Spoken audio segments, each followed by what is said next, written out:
For the thousands in attendance and the millions watching around the world, ladies and gentlemen, let's get ready to rumble! Yeah. What's up? It's that Buck Host Malachi Williams in the building. True Media Today USA Boxing. We are back. What's happening, everybody, man? What's going on, man? Good Monday, man. Good Monday.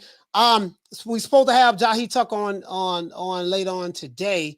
I haven't heard anything from him as of yet. Not gonna lie to you guys. Haven't heard anything from him as of yet, but we're gonna see how that turns out. We're gonna see how it turns out. All right. Yeah, man, we're gonna have a good show today. Another good show. We're gonna be crack-a-lacking, you know what I mean? Show gonna be crack-a-lacking. Come in the door, man. Y'all hit the like button for the old boy, man. We're gonna make it do what it do. Good Monday. What the day is? The second. The day is the second of the year. So you know it is what it is. You know, did some editing today. Got a video interview I'm dropping. Got an interview I'm dropping. I got a list of interviews coming up, man. You know it is what it is, man. Let's give everybody a round of applause who's here.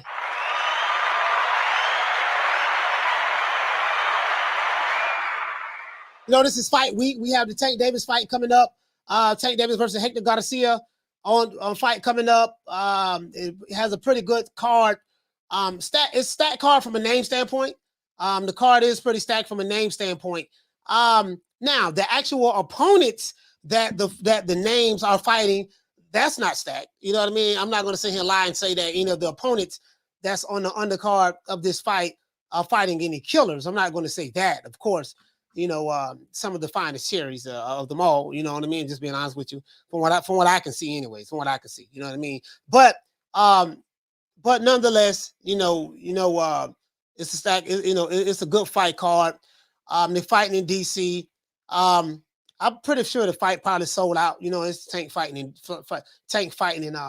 DC and B-more and stuff like that. So in that area, so I'm pretty sure it's sold out. You know what I mean? I'm pretty sure, you know what I mean? I didn't even think to look at it. Shout out to my sister Fissy on the fights. I didn't even think to even look to see, because I'm automatically assuming that, hey, if he's selling out the Barclays Center in New York, pretty sure he's gonna sell out DC. You know what I mean? So I don't know how many people the venue holds. You know what I mean? But it is what it is. Shout out to my main man, Anthony Peterson. Anthony Peterson will be fighting. Shout out to Knockdown 305, Fee on the Tube, Fissy on the fights. Shout out to Halim in the building. Lil Green Eyes P. Strategy, what's going on, fam? Strategy in the building, man. It is what it is. As you know, guys, Anthony Peterson will be fighting. As a matter of fact, hold on, here go my pad. Here go my pad right here. Jahi Tucker is supposed to be on the show today. Not going to lie to you guys. He's supposed to be on the show today, but I haven't heard anything from him. So I don't know if he's going to pop up or not. I don't want nobody thinking I'm faking. You know what I mean? But I'm not faking, you know what I mean? We confirmed he's supposed to be on the show today, but we'll see how it works out. But anyways, yeah, man, so I don't even know how much the pay-per-view is. Do anybody know how much the pay-per-view is for the fight? Anybody? Shout out to Timothy. Timothy, what's going on, fam? What's going on, bro? What's going on? Anybody know? Taylor for Wealth, what's happening, bro? Anybody know what's going on with the fight? You know, my main man, who's he fighting? Anthony Peterson is fighting Raul Chirino. You know what I mean? That's Chirino. Raul Chirino, right? He's 21 wins. I think he has 13 knockouts. No, he's 21 wins, 16 losses. And 13 of those 16 losses come by way of knockout. You know what I mean? So he's been knocked out 13 times. You feel me? Either go hard or go strong. Give me the ball, touchdown when it's 4th and long. Kill a jumper when I'm in my zone. Knock it out the park, then I'm hitting home. Extra in his base low, you know who they call it on. Either go hard or go strong. Give me the ball, touchdown when it's 4th and long. Kill a jumper when I'm in my zone. Knock it out the park, then I'm hitting home. Extra in his base low, you know who they call it on. It's either go hard or go strong. I'm not giving up until the clock goes gone, cause I'm not afraid. Plus we got this made. I'd be doing this if I wasn't getting paid, cause it's for the love. A gift from above, it's no dub. Straight to the rack, don't scrub. Play some D, but remember the kid heavily, so do so reverently. Cross it over so pleasantly. Put me in the ring, watch the flurry. Now they vision blurry, running circles, no rehearsals in a hurry. No worries and no problems. If so, we can solve them. Top score result, got reserve, better call them. Indy 5 in the straightaway. Yes, sir. Yes, sir. He will be fighting. Yeah, that's on Tank Undercard. I know y'all don't know who. And what you say is $75? 75. Yeah. You know what? See, this is the thing, though, right? I'm telling you guys what the lick is. I'm telling you what the lick is. There's two things that's going on. It's called the shell game, right? You know, shell game is, you know, the eyes see, the ears hear, but nothing is never what it appears to be. And I showed you guys this right here. I showed you guys this here on hold on, let me show you guys something. Let me show you guys. Before we get into the show. I want to show you guys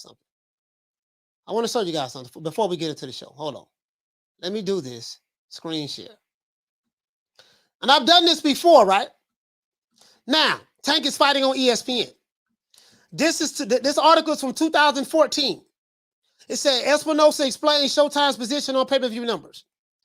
Since 2014, 9 years ago, Showtime has not revealed any pay-per-view buys from any of their fighters outside of Floyd Mayweather.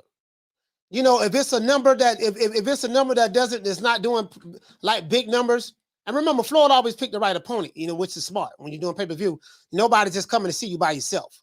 No one's just coming to see you by yourself. When they come, they're coming because, you know what I mean? They're coming because you know, they like what they see. They like seeing you you know, perform and you know, with the right dance partner. You know what I mean? I've never seen a fighter sell a fight pretty much by himself, unless you somebody like a Mike Tyson. Unless you Mike Tyson or somebody like that. You know, he did, I think he did over 1 million pay-per-view buys fighting Peter Manili. You know what I mean? So but anyways, so we're gonna break that down as well about the pay-per-view numbers. And this is what I'm trying to tell you guys. Like, there's a lot of false information out there that a lot of YouTube channels and their subscribers run with. And when you ask them to show you the proof where the receipt's at, they can't show you the proof. Mike Carpenter said this, and then when you listen to what Mike Carpenter said, Mike Carpenter said according to sources, his sources from PBC. I'm like, oh, okay. So he's telling you. So you got it from Mike Carpenter, who's telling you he got it from a source. That source could be anybody.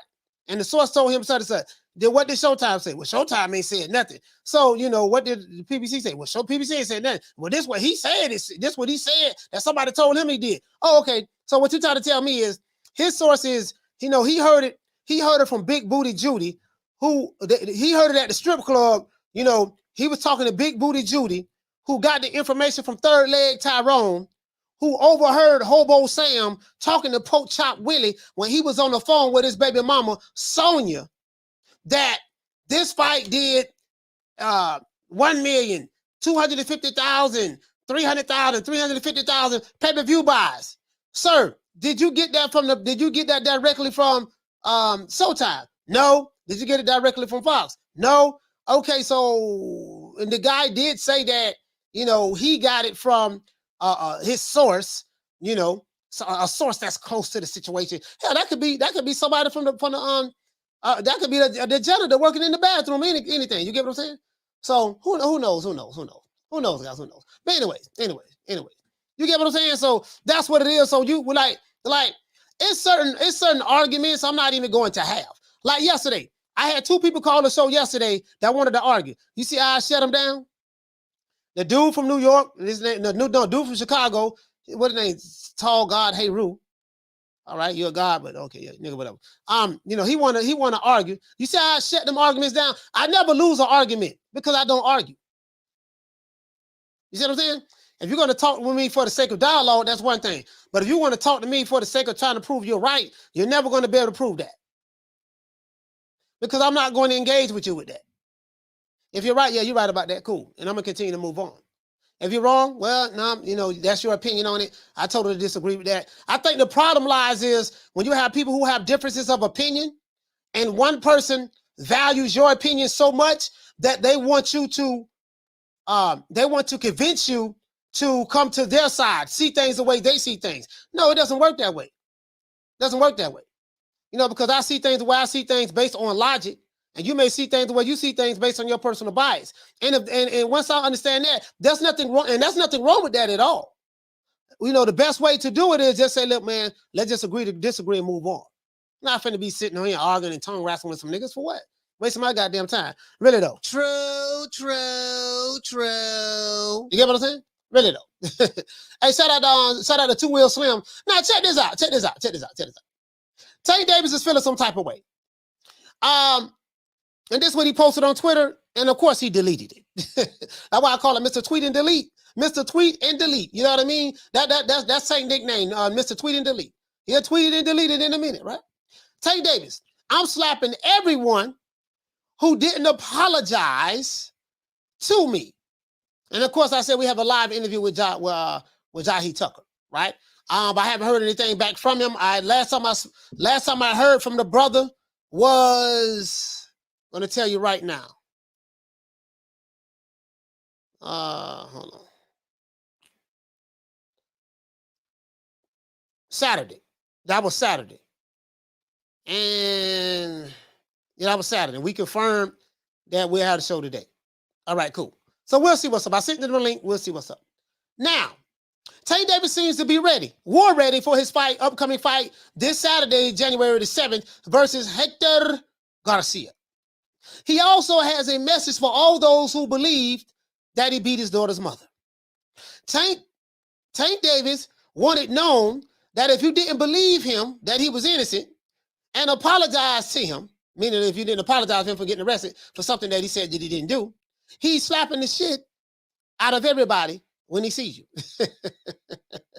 Can't make this up. True. Can't make this up. True. Some people are now starting to feel that this whole thing was a publicity stunt concocted by Tank Davis himself. Oh well. Let's see how this plays out, guys, when Tank is asked a series of questions by the media this week, because this is fight week. We also are expected to have Jahi Tucker live on the show today as well. I said expected. You know what I mean? So we'll see what's up. I spoke to the brother several times. We'll see what's up. And we'll ask him a series of questions as well about his young career. I think Jahi is 9-0 at the moment. Him missing weight in his last fight and the fight getting canceled. And how does he feel about being signed with Top Rank? Other than that, let's get into the show. Now, I wanna say this. I'm not a monster. People looking at me as some kind of violent monster. I wonder why. If you already a fighter, right? And you have a history of putting hands on women. These are the facts. There's nothing that no one can say to refute that. Video evidence is out there. So there's already this perception of who you are from an animalistic standpoint. And by you coming from Baltimore, people are going to look at you as an animal. What I mean by that is this: not because you're from Baltimore, but because of your actions outside of the ring, right? So when you are a public figure, it's going to be up to you, the public figure, to change people's perception of you. If you care about that. If you don't care about, because this is the thing, right? You're either going to be a professional boxer or you're going to be thug life. You're either going to be a professional boxer or it's going to be gang. You're either going to be a professional boxer or you're going to put your goons out there. You got shooters and stuff like that. It's either or. It's either or. You get what I'm saying? And what I think is, I think our young brother, he needs to figure out what is it that he wants to be. I get it. You from Baltimore. You the toughest nigga on the planet. I understand all of that, right? I get all of that. You the hardest motherfucker on the planet. You would do rah. I get all of that. That's fine. That's cool with that. Heard it all before, right? But the thing is you can't get upset with people for having a perception of you that you were directly involved in. Shout out to my brother Big Blunts. If you was directly involved in creating the image of that people looking at you as a woman beating monster, then if you was the sole reason why people believe that, then it's up to you to work on your image and change other people's perception of you, if that's what you care about. If you don't care about what people think about you, why get upset with how other people think about you? Perfect example. Like someone can say, man, I don't like that nigga old Coach Malachi Williams. And I made mockery of it myself. I don't like that whole ass nigga Coach Malachi Williams, old pussy ass nigga. I'm gonna pull up on that whole ass nigga. Like I make mockery of myself, right? Because it doesn't bother me. I don't care what they say. my bill's 10 grand a month, $10,000 a month, right? I said 8, but it's 10,000. I forgot some other stuff, but it's about $10,000 a month, right? I don't worry about what people on YouTube perception of me. You know what I mean? Because I'm a hustler, I'm a money getting MF, right? And the people that I'm around, that I surround myself with, are older than me. So most people that I surround myself with are older than me. You know, they're a lot more, you know, and I grew up with guys 7, 8 years older than me. So these are the guys I came up under. So when I talk to these guys, you know, the conversation is different. It's on some grown man type stuff.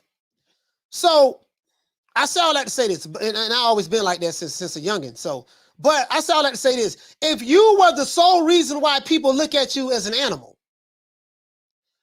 you know, and that's an old saying, it's best to have people look at you as a fool, or it's best to have people think that you are a fool than to open your mouth and clear all doubt. People can think whatever they want to think about you, but when you have actions that reflect that perception, then you got to look at yourself. Then when you're threatening content creators, yeah, when I see such and such, I'm gonna let him know what, I'm gonna show him what time it is. I can't wait. I'm gonna put hands on him. You're openly threatening people. You're openly threatening people. You get what I'm saying? You know, like you ain't gonna get no check slapping somebody. You're gonna get a lawsuit. I hope like hell. Listen, there's nothing that I would want more in life than to go to a fight and to have a professional boxer that's worth millions of dollars put his hands on me. Man, Lord have mercy. Boy, like, oh, listen, boy, listen, if the Puerto Rican Jesus can say, you know what, the coach, don't worry about it, I'm gonna bless you today. I'm gonna bless you today. Boy, and I got a dude whose hands is registered. You know, your hands are lethal weapons. And you got upset with me because of my criticism of you, and you decided, yeah, that's that old whole ass nigga right there. Me and my boys gonna go over there and do such and such, such and such. Bro, I promise you, I would not run. I would not run. Bro, I would be I'll be like, yes, oh, this dumb ass, I can't believe this dumb motherfucker did this. Lord have mercy. Bro, listen, I promise you, I would not run. I would not run. No, sir, because guess what? Boy, whoo, Lord have mercy. Because, boy, I'm like, if you a fool like that, you about that life? Yes, please be about that life when you see me. Please be about that life when you see me.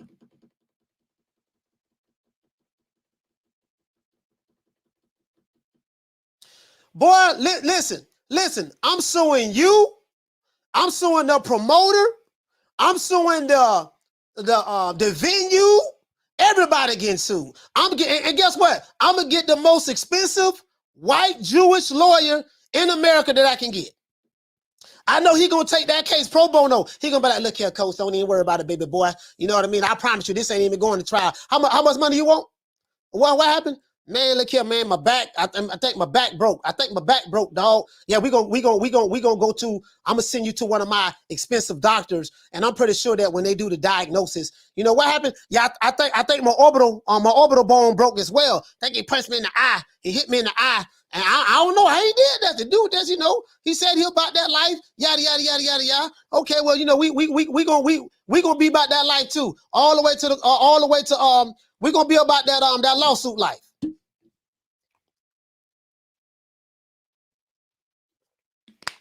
Better talk to Mike Tyson. Mike Tyson put hands on people. He got a lot of lawsuits too. Mike Tyson put hands on people. He got a lot of lawsuits. But anyways. But my thing is this here. I say all that to say this. People are going to feel the way they're going to feel, right? And again, if your perception, if people's perception of you is predicated upon your actions, then the only way that you can change that perception is by your actions. You get what I'm saying? It's by your actions.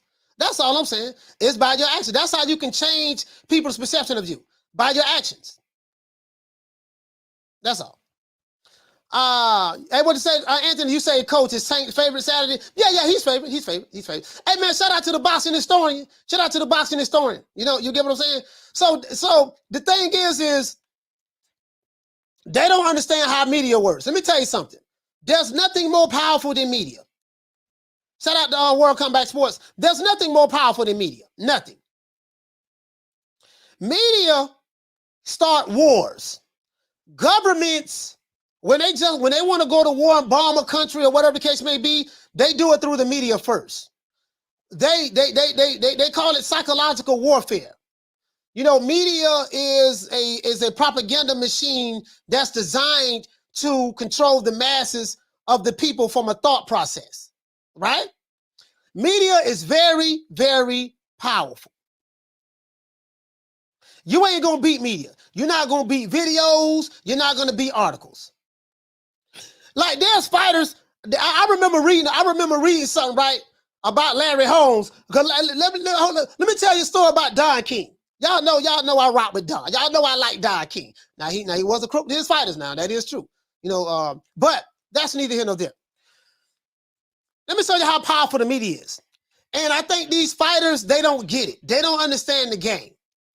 When you have people in media, they don't care nothing about your feelings. On YouTube, the name of the game is clicks and views. That's the name of the game on YouTube. Your business is to fight and box for a living. The content creator's business is to put out, is to get clicks and views. Now you have some content creators and you have content creators that are in different niches, right? But anyway, I don't want to jump. Let me get back to Don King because my ADD took me somewhere else. Let me get back to Don King. Don King used to pay media to write certain articles about a fighter that he wants to lowball. He like, okay, like a Larry Holmes. Larry, look here, man. Like Larry got tired of seeing, Larry Holmes felt like he couldn't get the respect that he deserved, and he was reading bad articles about himself.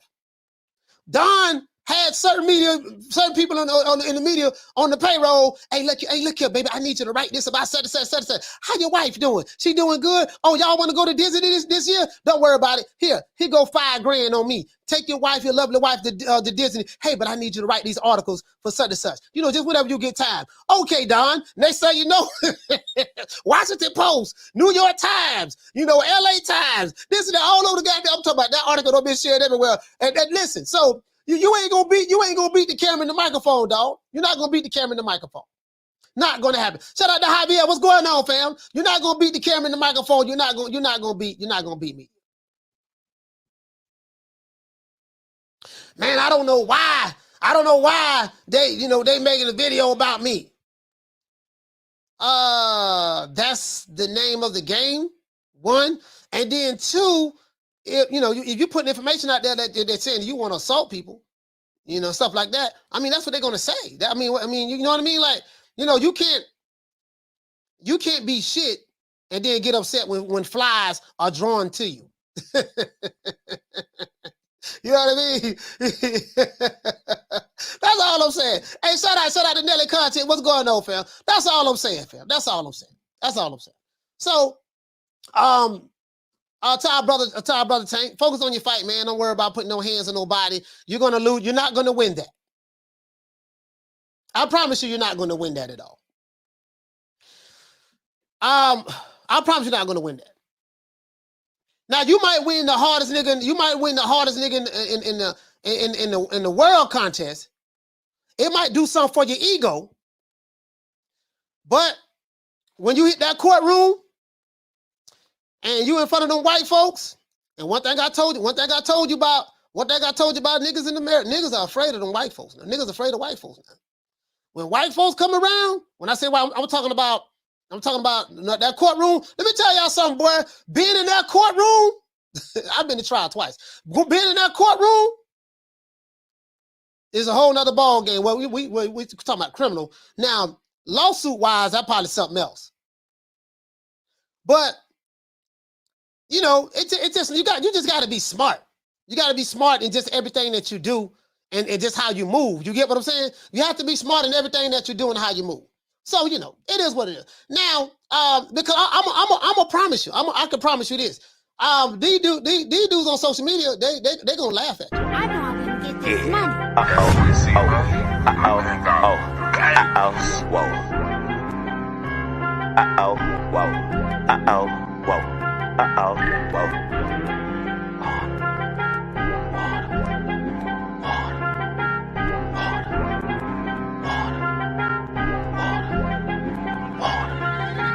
Talking water,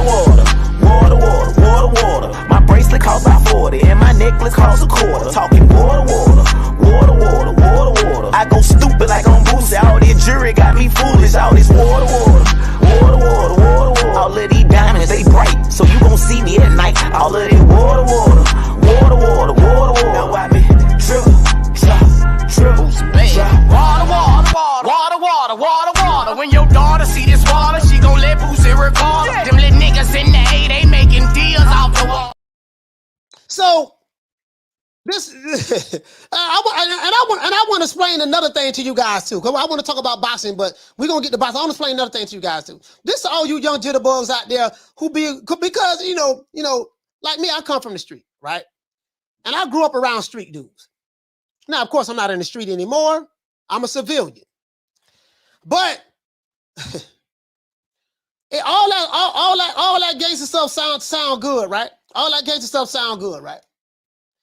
But you see the head gangster in Atlanta, what the rapper name? The one that like to paint his fingernails and wear dresses and lipstick. The cross-dresser, what the name? Oh, yeah, what, Young Thug? You see what's going on with Thugger. All of the shot calling stuff. I'm a shot caller. I got my shooters doing this. Drop the addy. I'm gonna do this. I'm gonna do that. Do you see what's going on with you? Do you see what's going on with them gangsters now?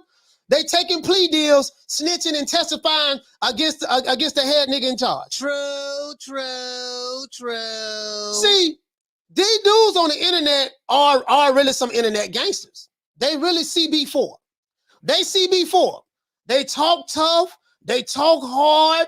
They talk mean. They have so much vigor in their voice when they talk. But guess what? When them white folks come along, boy, Lord have mercy, they be shaking like booty meat. True. When they come over here and they talking mean, you know, I got my money long. You ain't about that life. Nigga, you ain't about that life neither. Because if you was about that life, you would not be on the phone trying to convince me that you're about that life. You would have some bodies. You'll be in jail doing time right now or something of that sort. You about that life on the keyboard at your mama house. Fuck you all rolling up on for, cuz? He must don't know. He can't know. Huh? He can't know. Nigga, you OG pretty thug. Nigga, I'm talking face on the brochure. Boy. Lights out, you hear me? Clap on, clap off. Okay. Huh? You got me fucked up, cuz. I'm not sold. So when you see these dudes, understand that, listen, man, the hardest gangster in Atlanta is in jail and all of his shooters have turned against him. What happened to the street code? What happened to snitches get stitches? That street code stuff go out the window when the white folks come around. True. Shout out to Rahman. I don't seen it, dog. I don't seen it. I don't have motherfucker testify against me. I don't seen it. The G code goes out the window when the white man comes around. When the white man comes around and they put them handcuffs on you and you sitting in jail, you ain't got no bond. And Big Booty Judy, your baby mama Big Booty Judy, she doing the one leg up for third leg Tyrone. When you call that collect, she used to answer the phone, she don't answer it no more. She came to visit you one time with her new man. I seen that happen before too. I'm here. I'm not listen. Look here, baby. Check this out. You've been dogging me in the street. You've been cheating on me for a long time. Now your ass sitting in jail. You ain't gonna get out no time soon. Look, this my new man right here. I'm telling you, the God's honest truth. I don't literally seen this happen at visitation. This my new man right here. This my last time coming here to see you. All that sound good. They sound hard. Yeah, goddamn, my nigga, drop the Addy. You the bitch. You know, gang. So, you know, what is that? He said, rah. You know what I mean? Yeah, you know, old Pyru. Oh, whatever. I don't know no gang side, but you know, I don't know no gang. Only thing I know is West Side, the W. Old Pyru. All that stuff sound good, but when the white folks come, I'm telling you, I seen it. They be trembling. He said, "Where's Jahi Tucker?"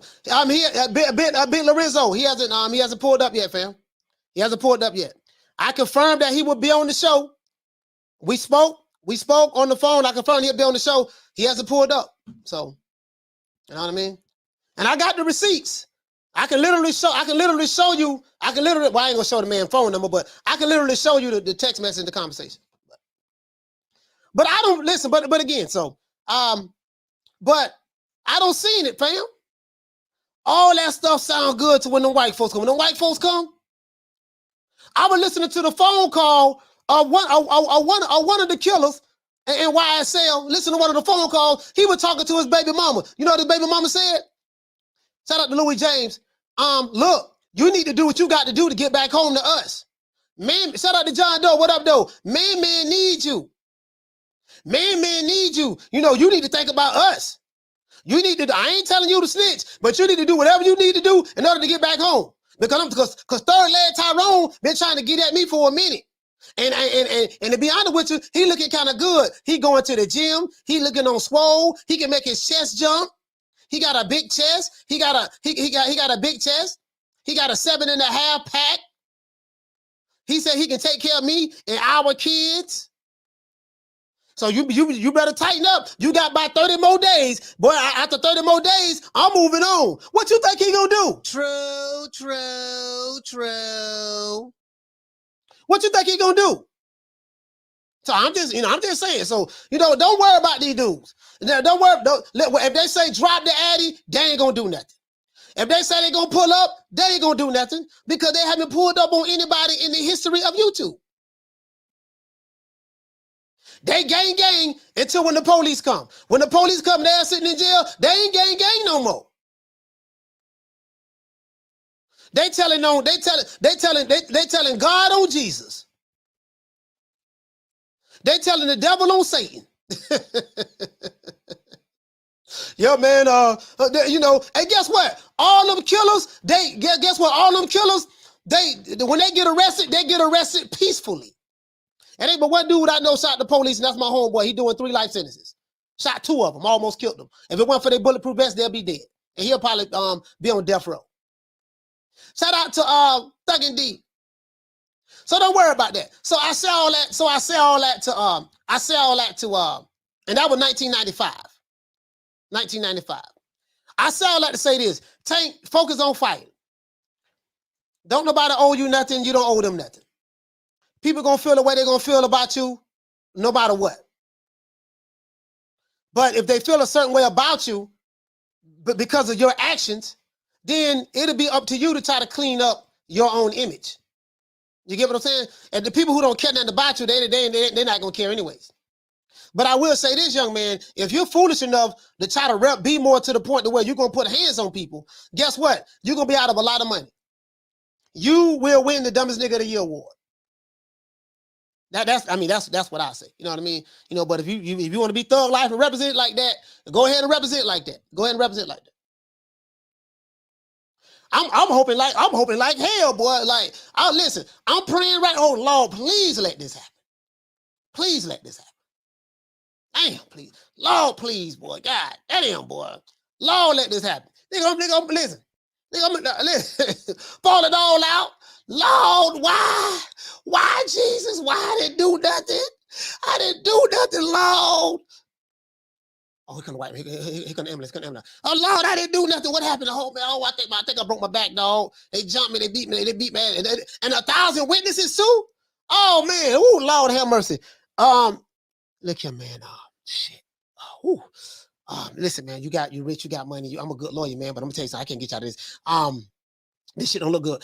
Listen, let me talk to him, find out how much you want.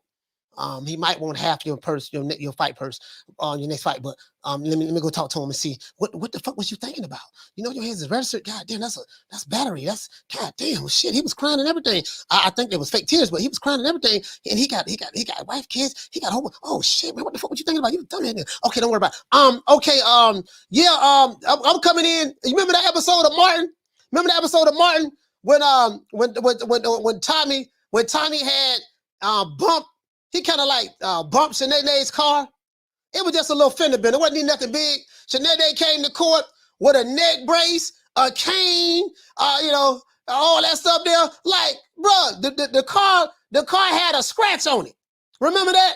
Oh, bro, nigga, I'm coming in there with a wheelchair, two casts on my legs, a neck brace. Well, okay.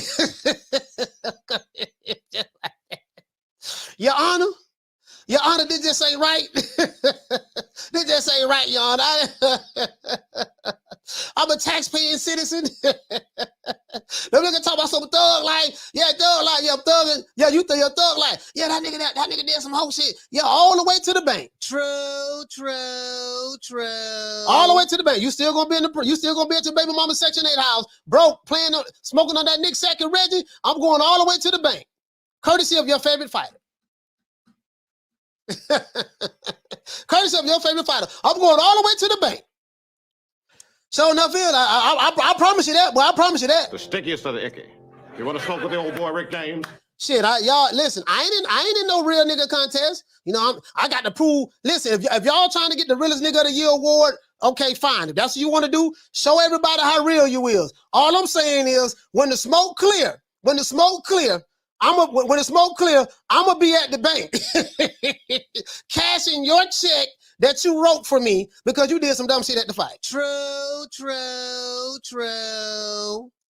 Yep. Sure enough, I can promise you. Shout out to my dog Thuggy D. What's up, man? What's going on, Thuggy D? So, anyways, I haven't heard anything. As a matter of fact, let me call the brother. Hold on. Let me call the brother. Let me call Jahi. See what's up. So don't worry about it, guys. Don't worry about it, guys. I don't even worry about it. Don't even worry about it. Matter of fact, let me call the brother, see what's up.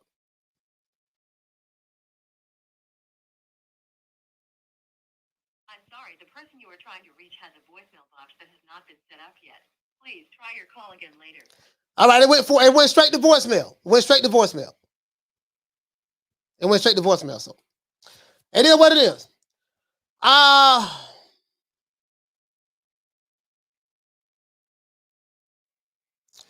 Hey, what did he say? He said, oh wow, Will. He said, I got to see Tommy from Martin with Gerald Levert and Kelly Price and stage play called Casino. Yeah. A lot of actors, they get they start at the theater. Stage plays and stuff like that. That's how you develop your craft before you step in there. That's how you develop your craft. You say it was Gerald's debut? Okay. Shout out to Nelly. He said, Coach, keep it in the hundo. Yeah, I'm just being honest with you. Shout out to Popular. He said he in the gym finishing his workout, Coach. Okay, cool. All right. Bit Lorenzo, he said, did he block you? Nah, it went straight to voicemail. If it blocked, it wouldn't have went through. It went straight to voicemail. Yeah, shout out to my sister Ficiano Fights. Food Revolution, what's going on, sis? Food Revolution, what's going on? Now, check this out. We got this fight. Let's look at this fight card. I'm not going to sit here and lie to you guys and say that everyone on this fight card is fighting killers. I'm happy that my brother Lamont Peterson, no, Anthony Peterson, sorry about it. Anthony Peterson, got something going on. He doing his thing. I'm happy that he doing his thing. And I'm happy he has a fight coming up. The guy he's fighting is called, what his name is? Raul Castino. Raul Charino. He's fighting that guy. 21. He has 21 wins, 16 losses. You know what I mean? I didn't check and see when was the last time that I didn't check and see when was the last time that N had a fight. I think he had one not too long ago. You know what I mean? I'm not sure. What's my name? My name is nobody, and I don't live nowhere, and I don't know nothing. I don't know because I know that you gon' tell God on Jesus, kiss a Judas, silver pieces, monkeys acting in the monkey show. Gangsta monster killer, silverback. Where is your rap sheet? And that you never explains, moving fast, thinking slow. Dummy clown, silly Billy, need a hug, thugs on drugs, monkeys acting in the monkey show. Yeah, that's all it is, man. Just a bunch of monkeys acting in a monkey show. That's it. That's what they say, right? We doing it for the gram. Shout out to Italy. What they say? She said, never heard of this guy Raul. Yeah, hey man, it is what it is. Italy, it is what it is. It is what it is, man. I'm telling you, man. I'm telling you. Shout out to Big Lorenz. He said, is your deal with Freeway bigger than Blue Delta? Bigger than Blue Delta? With BLK? Yeah, I mean, nah, I don't, I'm a part of, put it this way, I'm a part of the family now. So, that situation, when me and my mentor, Freeway Ricky Ross, that's, I'm a part of the family now. I'm a part of Freeway Promotions. I'm a part of that entire family now. You know what I mean? So I don't know what situation Blue has with BLK. He would know more about his business than I do. So I really don't know. I can't, but as of late to me, I got a good team. And I'm really family oriented, really good group of guys, to be honest with you. So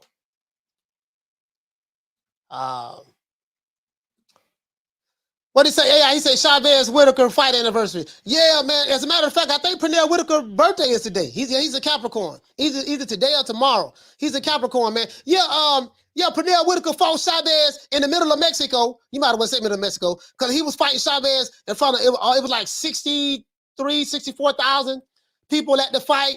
They fought in the stadium. I think they fought in Texas. And Pernell Whitaker beat the brakes off of just pretty much he beat Chavez. Like literally beat him. You know what I mean? Like literally. You know what I mean? Like unanimous decision. And they said it was a draw.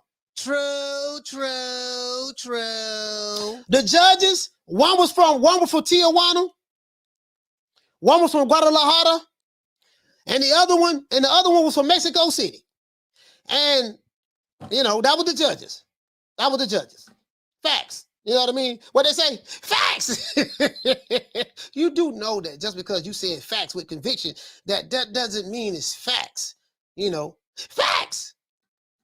Why are you over here, my nigga? Bitch ass nigga. I'm gonna pull up. You're a hoe. You're a bitch. Okay, all right. You're yelling, calling me bitch hole. Okay, bitch hole. Is there anything else you want to say, sir? Yeah, you're a bitch. Yeah. I'm gonna pull up. Okay, you ain't pulled up in history of YouTube. Okay, when you gonna do that? Yeah, I'm gonna do this. I got shooters. Okay, all right. Okay. Yeah, but they robbed my dog. I hated Julio Cesar Chavez. I'm being honest with you. I hated Julio Cesar Chavez. I did not like Chavez at all. I'm being honest with you. When I saw the Pernell Whitaker, Pernell is one of my favorite fighters of all time. When I saw that fight right there, I hated Chavez. I didn't like him. Just being honest with you. Because Chavez was one of those fighters you couldn't beat in Vegas. You couldn't beat him in Vegas, and then other places. He was just one of them dudes like with Pernell Whitaker. I like that. Like that pissed me off to the highest festivities. I was 38 hot. I hated Chavez. I was a Julio Cesar Chavez hater. Dedicated hater. A lot of dudes be dedicated to me. I was a dedicated hater. Booed everything he did. When he was walking to the ring, boo. When they showed him in the locker room, boo. When he sat out on the stool, boo. When the trainer was pouring water in his mouth, boo. I was hating on everything Chavez. Everything Chavez. Matter of fact, anybody named Chavez, I was hating on him. Dead ass serious. I'm dead serious. Anybody named Chavez, yada yada. And Chavez was a matter of fact, Don King was his promoter. Yeah, Don King was his promoter. So that was some good old Don King cooking. Some good old Don King cooking. Good Don King cooking. Big Lorenzo, he say, damn, Chavez is a legend. Coach, how could you have hated him? Bruh, he's a legend now. I just explained to you how he hated on him. Pernell Whitaker is a legend. Pernell Whitaker is a legend, fam. Pernell Whitaker, go back and watch that Julio Cesar Chavez Pernell Whitaker fight. Pernell Whitaker clearly got robbed. That's why I hated on him. That was back then. I don't hate him now. But I hated him back then. I'm just being honest with you. I didn't know nothing about the politics of boxing and how referees can be, you know what I mean? Promoters pay the referees off, stuff like that. I don't hate him now. He's not my favorite Mexican fighter. My favorite Mexican fighter is Salvador Sanchez. You know what I mean? But I'm just being honest with you. I hated Chavez with a passion. I just started liking him.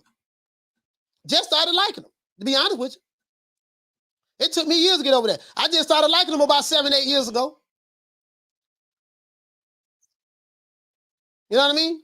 Shout out to Bruce Gas in the building. He say several Chavez fights was questionable due to Don King wanted that 100-0. Hey. Yeah, Hyman Barrera, he said Whitaker did beat him. Yeah, the whole world knew that. Yeah. The whole world knew that. Yeah, you know what I mean? So that's what that was about. Pernell Whitaker was my man. Now if you Mexican and was from Mexico, then you love Chavez. You felt, you know what I mean? You felt like that was the right decision. You know, but you know, I'm not Mexican. I wasn't from Mexico, so I didn't have that connection with him. I had connection with Pernell Whitaker. He came out of the Olympics from Virginia, gold medalist. That was the best Olympic boxing team that America had produced, and a hell of a pocket fighter. Fight on the front foot, fight on the back foot, fight inside the pocket, feint game sick, pull counter game sick, just everything, trap counters, just everything. You know what I mean? Yeah, you're right, Jaime. Yeah, Chavez was a bad dude. Now, Chavez was a bad boy. Now, yeah, I can't take that from him. Chavez was a bad boy. Now, I can't take that from him. But I'm just telling you, at that time, I hated him. Just being honest with you.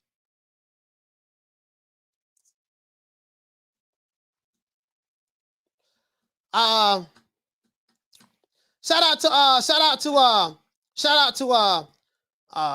Harleen. What's going on, fam? What's going on? Big Lorenzo said, just like how Wilder fans hate Fury. Yeah, Big Lorenzo, I don't know where you're going at with that, fam. I said I hate it, meaning past tense. Big Lorenzo, I don't know where you're going at. I said I hate it, past tense. And I'm pretty sure you probably hated Pernell Whitaker as well, but I'm just saying, hated is past tense. I hope you understand that. Who's another fighter you hated, Coach? Jay Pons.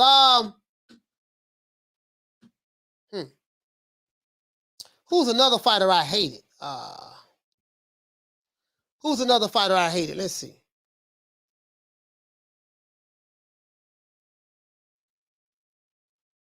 Okay. Jahi, I just received a text from Jahi. He said he's sorry, bro. He said an emergency popped up unexpectedly. He's going to have to cancel. I'm not going to show his phone number, of course, but that's what he just texted me. Yeah, Buster Douglas. Hey, JB, yeah, Buster Douglas. Buster Douglas beat Mike Tyson. Yeah, I hated Buster Douglas. Hated Julio Cesar Chavez.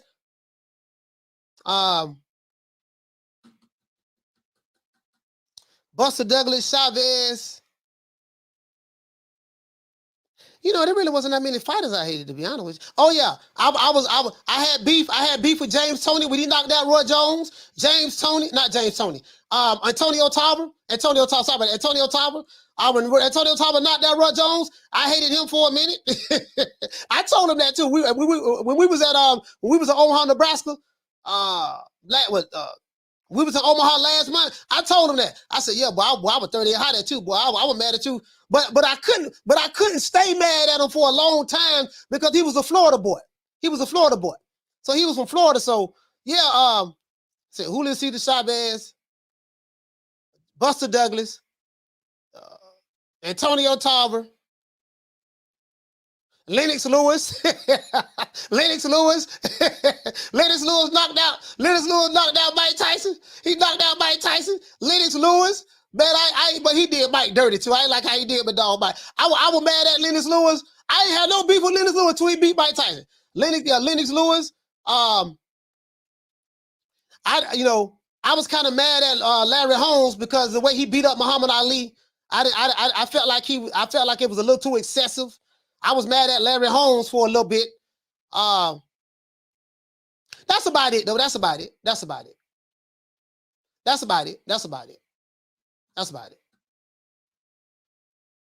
Halim say you still hate Bum Lewis? Yeah, I don't hate like these fighters I hated in the past. I don't hate them anymore. You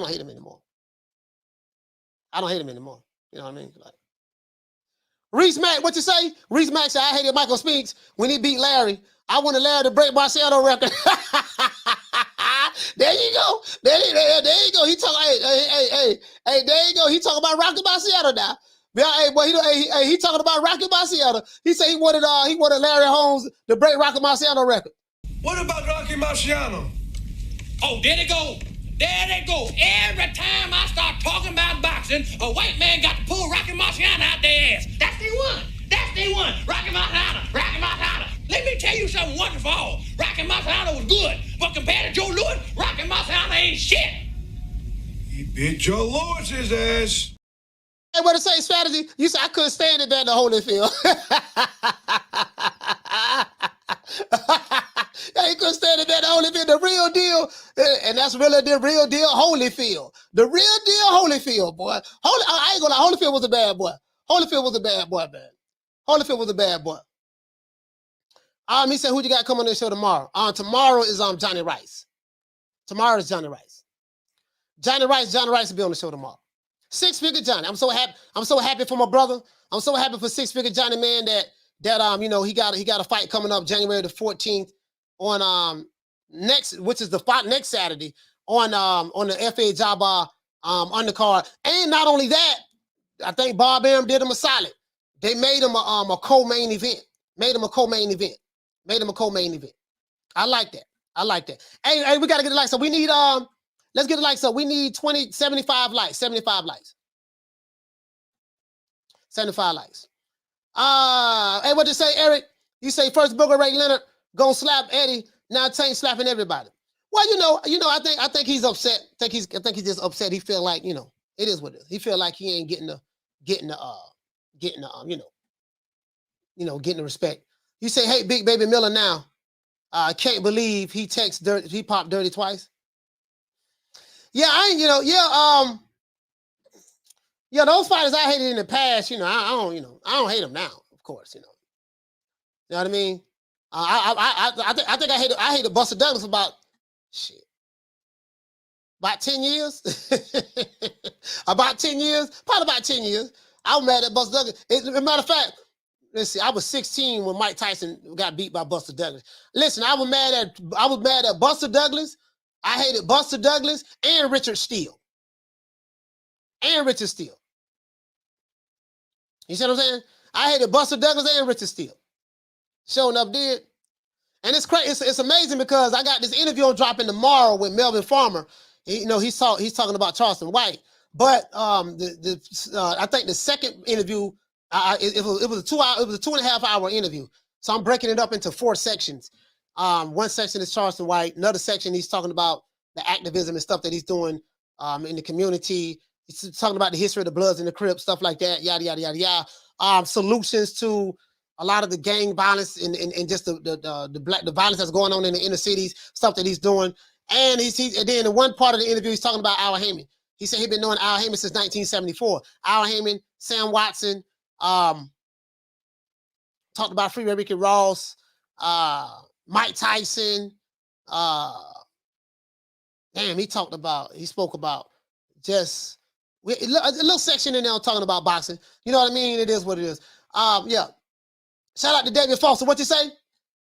Quentin, what's going on, fam? What'd you say? He said they still hate Joe Kawasaki. You know what? Hey, Halim, I didn't hate Kawasaki when Kawasaki beat Roy Jones. I didn't, for some reason, I didn't, you know, I didn't hate him. I didn't hate Kawasaki, to be honest with you. You know what I mean? And you know, Roy was my main man. Now, Roy my main man, you know, in boxing. Pause. But yeah, I didn't really have that hatred towards Kawasaki the way some other people did. You know what I mean? I think I was kind of getting over my hate. I was getting over being a hater. Shout out to Quick. What did he say? He said, I hate Tyson Fury presently. True. Quentin say he don't like Tyson Fury. He said he don't like Tyson Fury. You know what I mean? We will be interviewing this lovely lady right here, Ebony Taylor, the lovely Ebony Taylor. We will be interviewing her as well.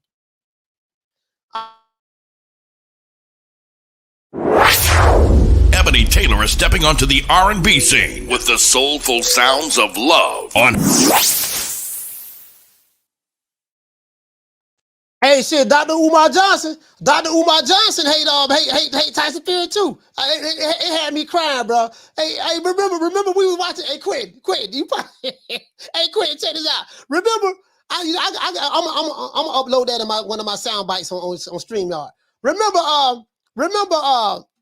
when Tyson Fury, when he did beat Deontay Wilder, he beat Deontay Wilder, and the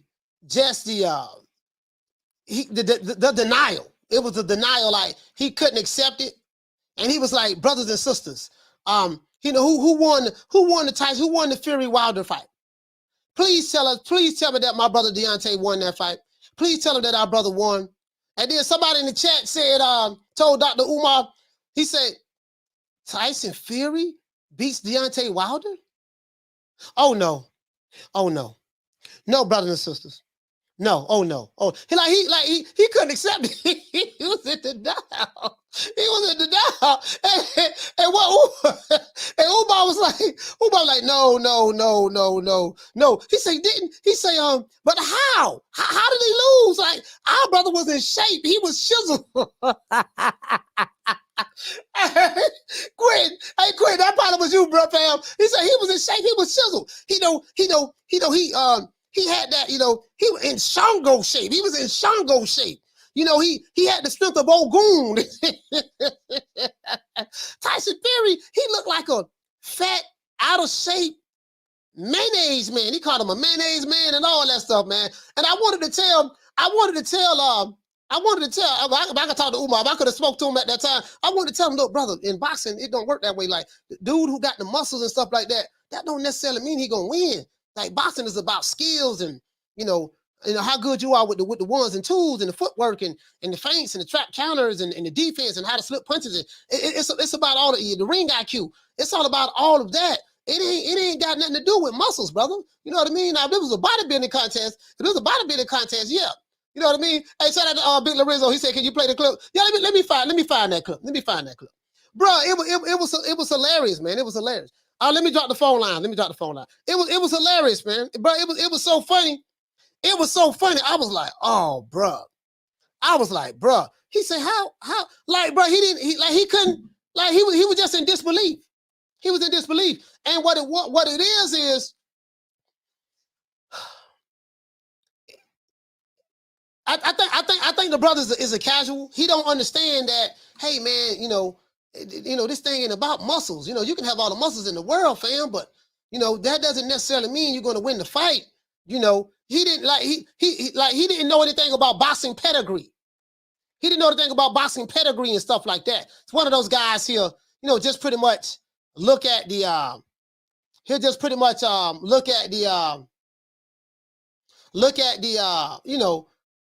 how a person looks from a size standpoint, and he'll just, from a size standpoint, he'll just, let me see.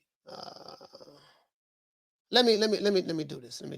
Let me try to pull it up because it's hilarious. I have it saved. It's hilarious, fam. It's hilarious, and I think what it is when you're not prepared, and skills do pay the bills, And when it boils, when the nuts and bolts about it, and this is why I say a lot of the casuals, they really have to be educated on what to look for and what to look for in the sport, matchups. You know, how does a person match up from a stylistic standpoint? You know what I mean? When you really when you're making your decisions.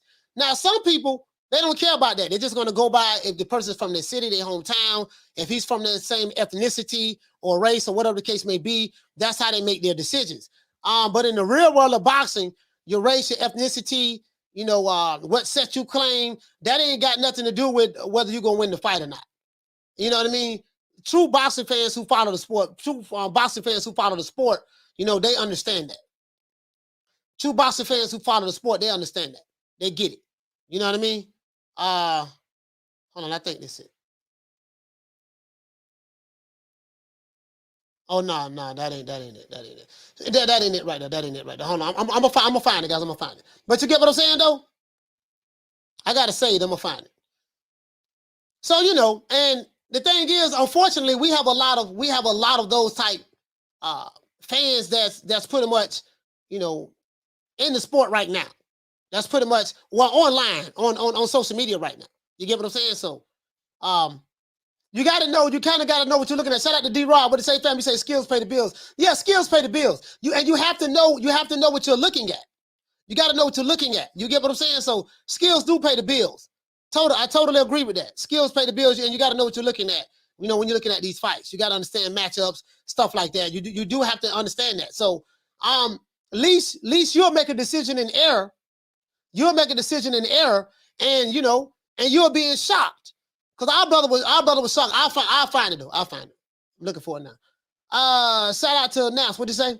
You said that fight take me off with Tyson Fury, Deontay Wilder, because the referee wasted like 10 seconds telling Deontay to go over there, Deontay. Go back over there, 17-second count. Oh, you saying, what you mean? Are you saying that when are you saying the third fight? Well, you gotta be talking about the third. Hold on. Which fight are you talking about? Nappis TV, which fight? Which one are you talking about? You talking about the first fight or the third fight? You talking about the first fight or the third fight? I would say fight party on Saturday. Yeah. I'm gonna do a fight party on Saturday. I'm gonna do a fight party on Saturday. I really, you know, the fight is not a pay-per-view fight, to be honest with you. But I'm about to fight. I'm about to fight so we can, you know, so we can cover it. Oh, you talking about the first fight? Oh, okay.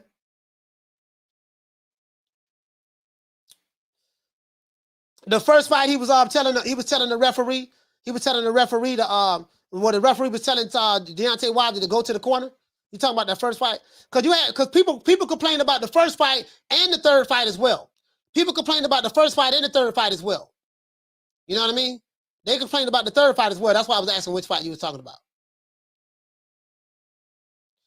What do you say? You say Bird was giving Ike Biabiche some problems until he almost punched his head off with that uppercut. Yeah. Rob, you talking about Bird and Bird and Ike Biabiche in the heavyweight. Yeah, that. But that was a devastating knockout. Big Lorenzo, what you say? I'm streaming the Tank fight, not worth $75. You know what? I have a fire stick my damn self. I have a fire stick myself, so. I have a fire stick myself. I probably can stream it now that I think about it. I probably can stream it whenever I think about it. So yeah, I just thought about that. But we're gonna do a fight party. We're gonna do a fight party. Shout out to Old Dirty Boxing. What you said? You said Andre Ward was commentating, saying that's a long count in the third fight.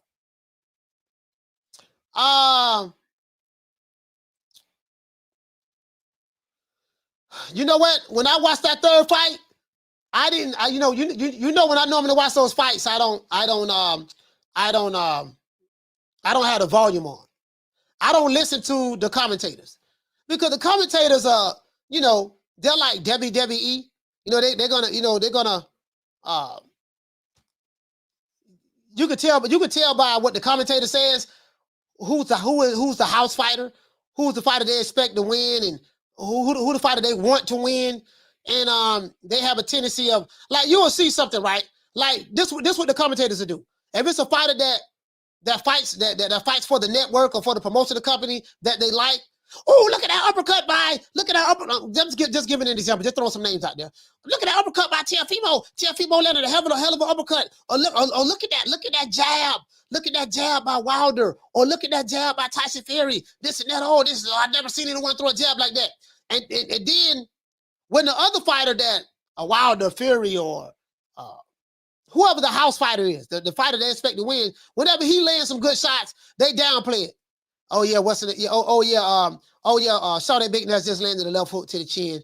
He just landed a left hook. It didn't really do any damage though. Oh my gosh, look at the way Pochai Willie pivoted. Pochai Willie just pivoted to the left. Oh my gosh, I never seen nothing like this. Look at that counter look at that combination that he threw. But then Shawty Big Nuts landed a 5-punch combination and dropped. As a matter of fact, remember, perfect example, when Teofimo Lopez fought what the dude named Sandor Martin. When Sandor Martin knocked Teofimo Lopez down in the second time, immediately when Teofimo Lopez hit the ground, it was a fast knockdown. Immediately the announcer said, "Oh, that's not a knockdown. That's not a knockdown." Before the referee even did like this here, he said, "Oh, that's not a knockdown. That's not a knockdown." Like, how you know it's not a knockdown? It looked like a knockdown to me. But you get what I'm saying? So when I watch these fights, I don't, and this ain't no shade on Teofimo, but when I watch these fights, they do that to all the fighters. When I watch these fights, I try not to even listen to the commentators. I don't even listen to them. You trying to tell me that I didn't see what I saw. You know what I mean? Because they'll do that. True. They'll do that. True. They'll do that. Holly, what did you say? Andre Ward is a bum. Yeah, I ain't gonna say he no bum. Now. I ain't gonna say Andre Ward no bum. I mean, you might disagree with his boxing analysis, but I ain't gonna say he no bum. You know what I mean? What you say? You said I meant to say what you say? Dirty Box. What you say? You say I mean it makes sense as far as safety goes. Oh, you talking to Dr. Paul Evans? You get what I'm saying? So that's pretty much. I mean, that's pretty much the way I see it. That's pretty much the way I see it. You know what I mean? That's why when we do these fight parties, I don't listen to the commentators. I don't listen to the commentators for what? Why would I do that? What I'm gonna listen to them for? What I'm gonna listen to them for?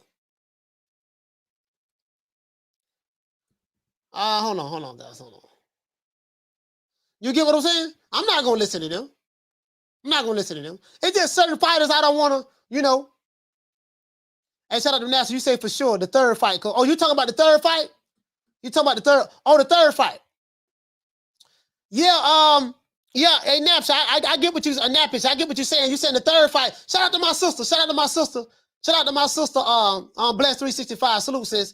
Yeah, the third fight. You said when Wilder dropped Tyson Fury, and I'm not gonna lie. I didn't think Tyson Fury was going to get up.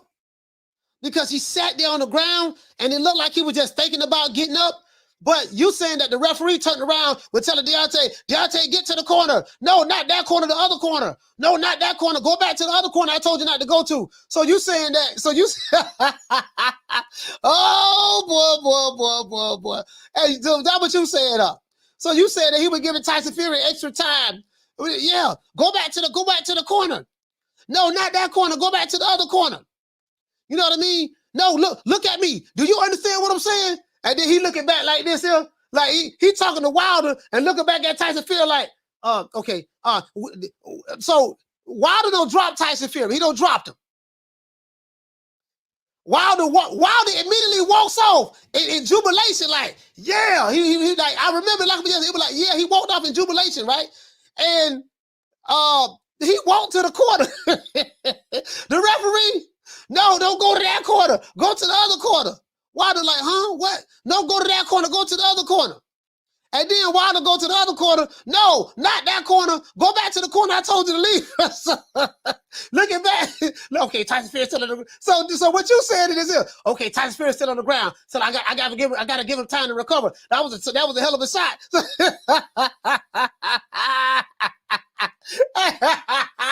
I think, boy, they go to conspiracy. C-O-N-spiracy, my brother.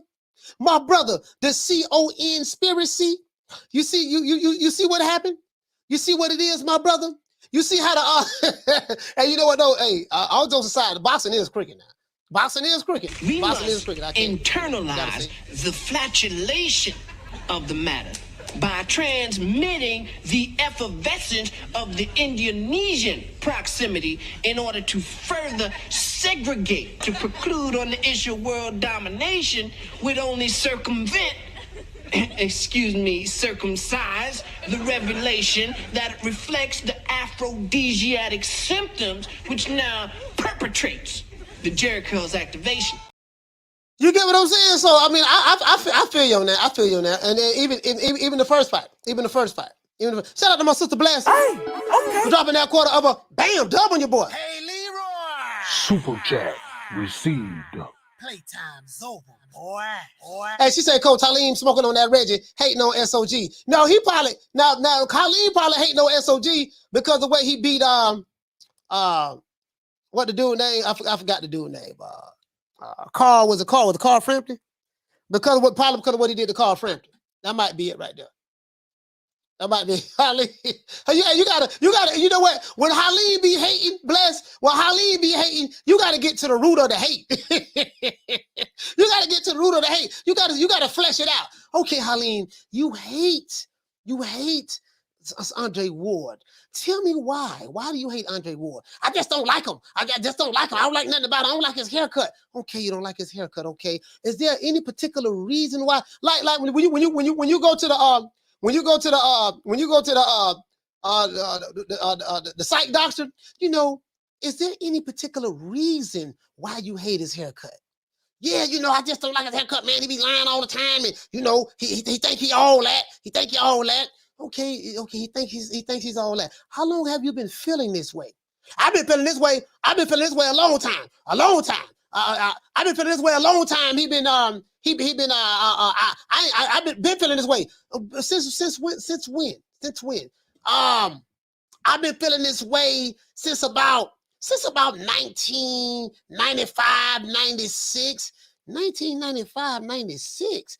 Yeah, why they didn't fight the 1995, 96. So you've been, I ain't never liked that. And then when you flesh it out, come to find out, he had a girlfriend that might have left him for a dude who looked like Andre Ward. You know, he was light skinned like Andre Ward. You know what I mean? This one light skin was it. And then when you flesh it out, come to find out, oh, it go all the way back to high school, or you know, it go all the way back. So you gotta flesh it out. It might be because sometimes you can, sometimes you can hate and you don't know where the hate come from. Sometimes you can hate and you don't know where the hate come from. You get what I'm saying? Hold on, that's part one. I gotta get to part two. I gotta get home. That's let me see. Make excuses for a while. Okay, that one. Yeah, sometimes you gotta flesh it out. It might be, yeah, man, my girl, man, you know, she left me. She left me for third leg Tyrone. I don't like nobody named Tyrone. She left me for third leg Tyrone. Left me. He was answering when I was in jail for parking tickets. When I was in jail, he was answering the phone, answering the collect call. Told me don't call his house no more. Yeah, told me don't call. Hey, look here, man, check this out. It's a new sheriff in town, baby boy. You gone? Don't call here no more. This your last time calling. You know what I mean? This your last time calling, bro. Like, hey, you gotta flesh it out. You gotta flesh it out sometime. Cause you never know. Anybody named, I don't like no Tyrones. Matter of fact, anybody name start with a T, I don't like them. If your name start with a T, it could be Timothy, it could be Tommy, it could be Tyreek, it could be Tyrese. Any T, anything start with a T, I don't. Anything start with a T, I don't like. Anything start with a T. Hey, shout out to my sister, Food Revolution. Anything start with a T. He said, what you say, Food Revolution? He said, Officer Drew, the meter maid messing up a happy home. Yeah, writing tickets, writing $500 tickets. Yeah, man, you know, this remind me, you know, I was trying to holler. I was trying to holler at one leg up Kim. I was trying to holler at her. And this other dude came by and you gotta get to the root of it. figure out why people, you know what I mean? Because sometimes it's deeper than boxing. Sometimes it's deeper than boxing. You get what I'm saying? You got to flesh it out. Just sit down and talk to them and just listen. Don't be attacking them. Don't be mad. Just, hey, listen. Tell me about that. How did that make you feel? Like, they sitting down to talk to me. How did that make you feel when Mike Tyson got knocked out by Buster Douglas? Man, I was mad, man, because I looked at Mike Tyson as a hero. He was my hero, man. I was mad, man, and all else was crying. It was about 7 or 8 of us in the apartment watching Mike. We had the black box, watching Mike on the black box. Man, he got knocked out by Buster Douglas, man. Man, I'm talking about, bro. We cried when Mike Tyson got knocked out. We was mad at Richard Steele. We was mad at Buster Douglas, bro. Like, sometimes you gotta get to the root. You gotta get to the root of it. You get what I'm saying? You gotta get to the root of it. You gotta get to the root of some things and flesh it out. You get what I'm saying? Hey, shout out to little green eyes P. What did it say? She said, pause.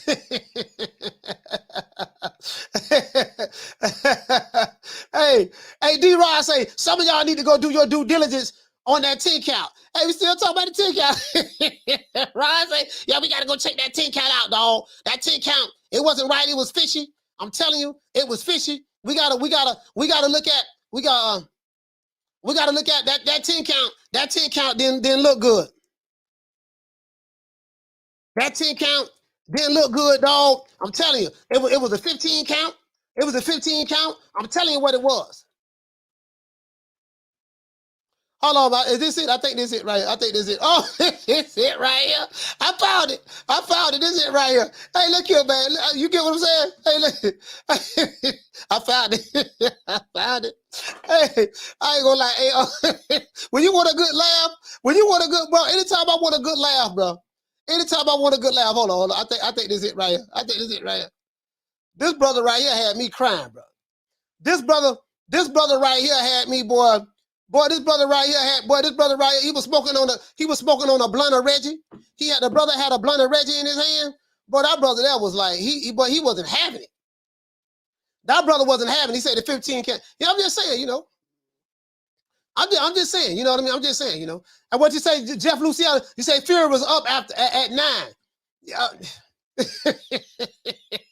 Just say he was up at 9. Hey,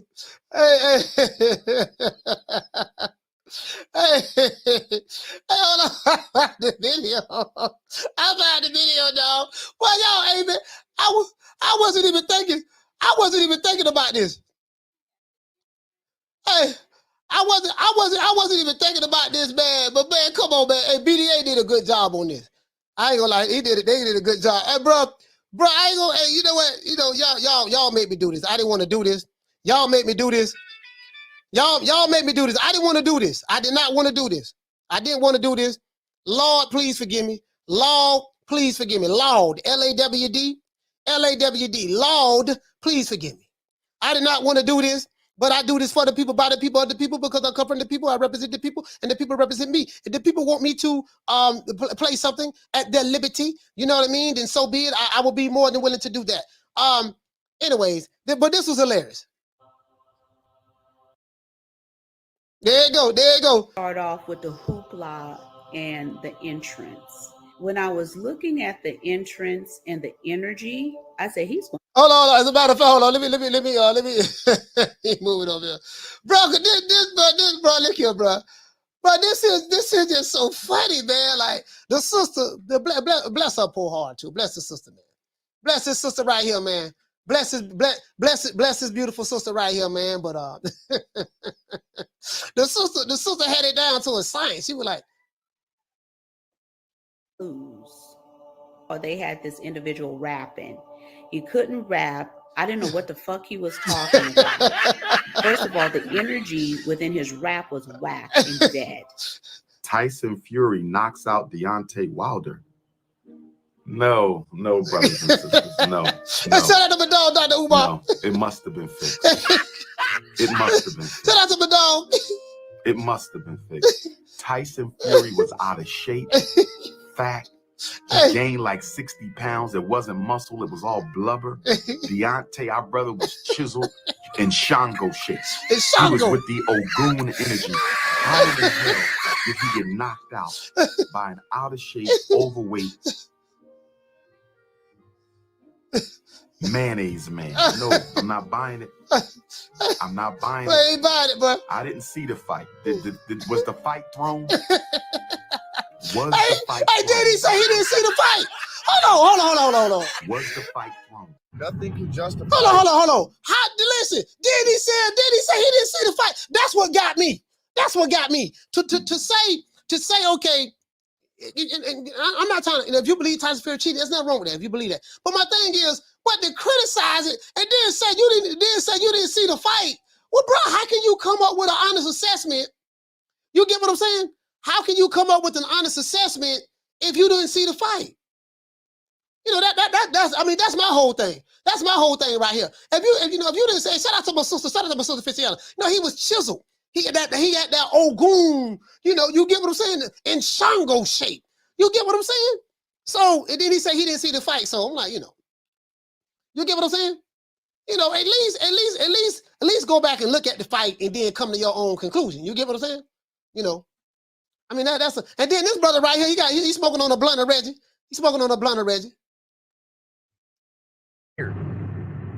No matter what you do or what you say, if you had to win by using an unfair advantage in the ring and non-boxing tactics, you should be disqualified. They should have disqualified Tyson Fury for wrestling for half of the fight. See, everyone else sees that Fury was juiced up too. They seen that he got hit with shots and wasn't even fazed by them, or what his neck they needed to move from him. The dude was so stiff and so juiced up to the gills, he was unaffected by anything in that ring. He knows what he was on. He was on some demon power. I call it that because they get that shit from the top. Fury's connected with the top. Brother said he was on some demon power. There's more than one people inspired to do this against Wilder. Yeah. Okay? This shit is over. All year long, we were like, yo, how would y'all like it if he had on those gloves? Well, guess what? What Fury wanted, what he wanted was, he wanted you to say, yo, look, you wearing those gloves, I ain't fighting.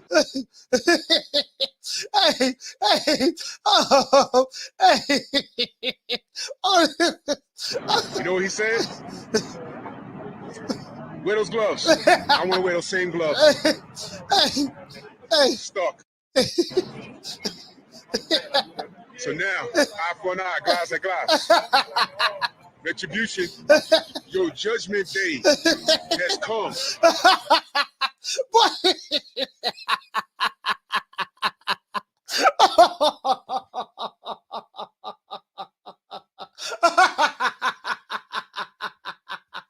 is it too much? Why y'all did this, man? Hey, y'all did this.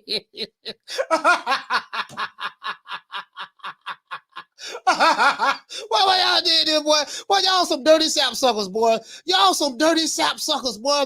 I wasn't even thinking about this video. Until y'all said, somebody say, play the video.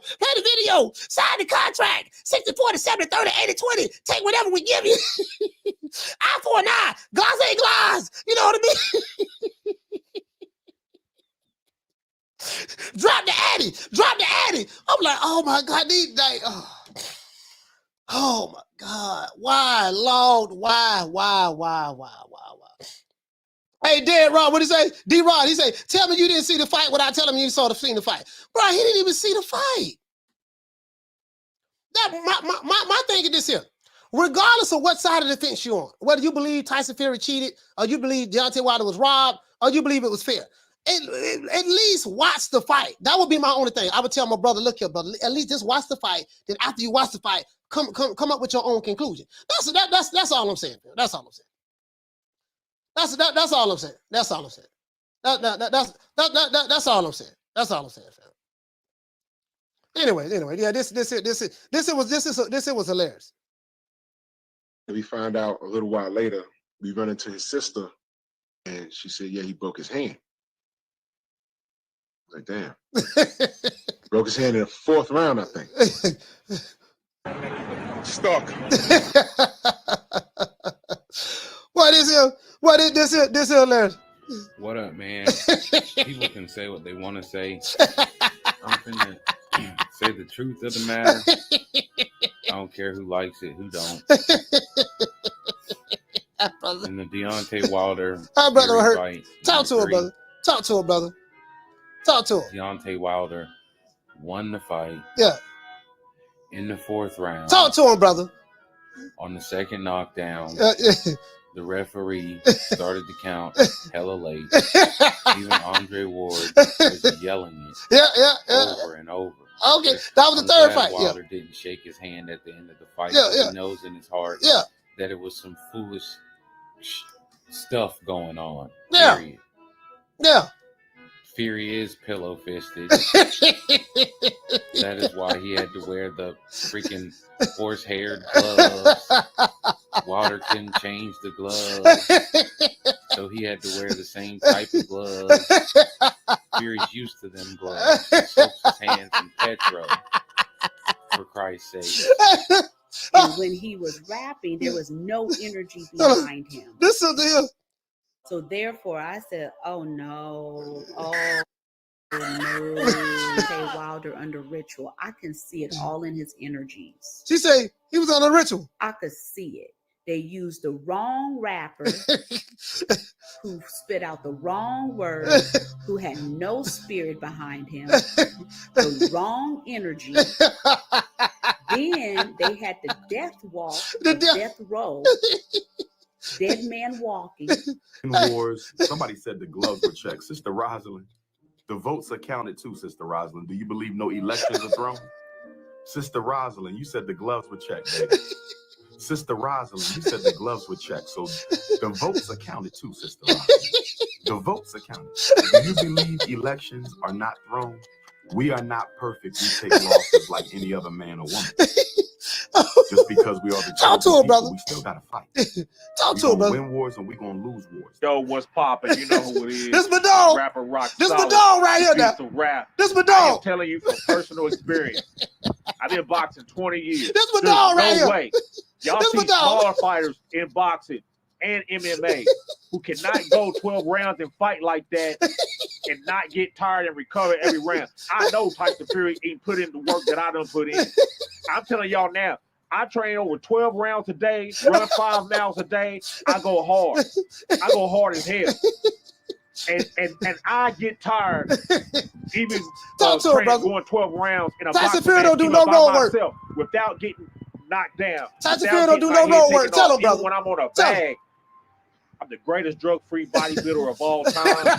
Y'all know I've been training all my life since I was 13 years old. Y'all know it's you don't never see no videos of Tyson Fury doing any road work, running, nothing. It is not humanly possible for him to take the shots that he took from Deontay Wilder, right? To be throwing the way him and Deontay was throwing all those rounds. Hey, the brother say him to be 200, almost 300 pounds and not get tired. Come on, man. Come on, yo. It's not human. My brother had me crying, bro. Come on, man. Come on, yo. He was like, my brother was like, no, man. Some fishy going on, dog. Tyson Fury don't never do no road work. And then they show a video of Tyson Fury running, doing road work. True. Hey, Tyson Fury don't never do no road work. Then they show a video, the next clip of Tyson Fury running, doing road work. Like you can't make this up. But again, I'm not. My thing is, regardless of how you feel about it, at least watch the fight and come up with your own conclusion. If you feel that, you feel he cheated or whatever, okay, that's fine. It is what it is. But my thing is, at least, that's what I would have told Umar, man. Just watch the video, bro, and then come to your own conclusion after that. You see what I'm saying? That's what I would have told, for real. I plead the fifth. I plead the fifth. 5, 1, 2, 3, 4, 5. Anything you say, 5. Go ahead, ask me a question. Did you? 5. I'm saying that's what I would have told him. You know what I mean? Yeah, man, just go ahead, baby. Hey, look, check this out, baby boy, check this out, man. Go ahead, man, and just watch the fight. You know what I mean?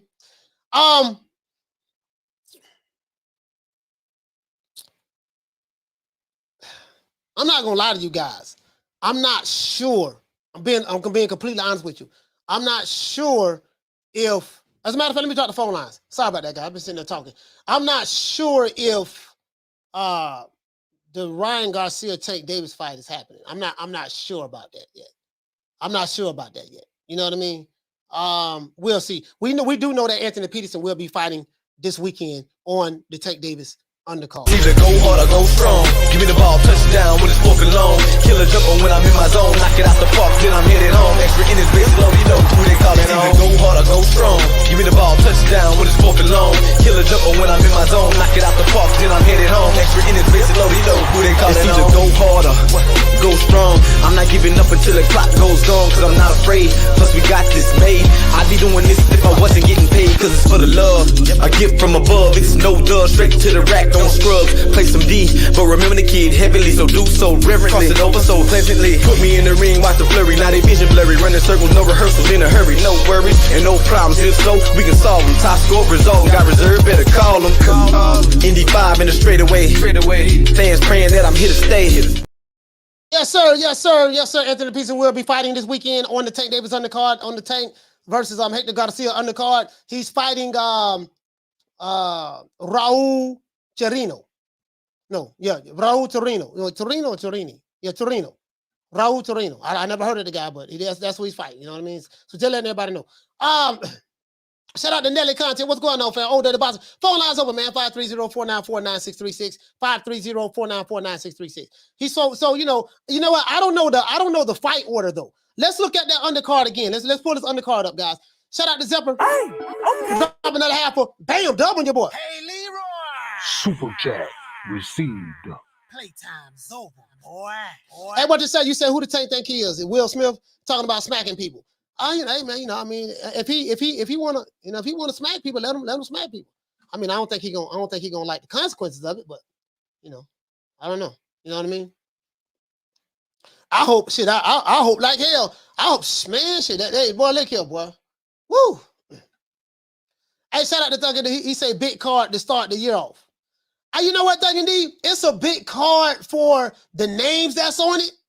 I will say that for the names that's on it, it's a big card. But the actual the opponents that those big names are fighting, it's not big. I say that. I want to say Food Revolution. You say first Tank accuses Ryan of steroid use for no proof.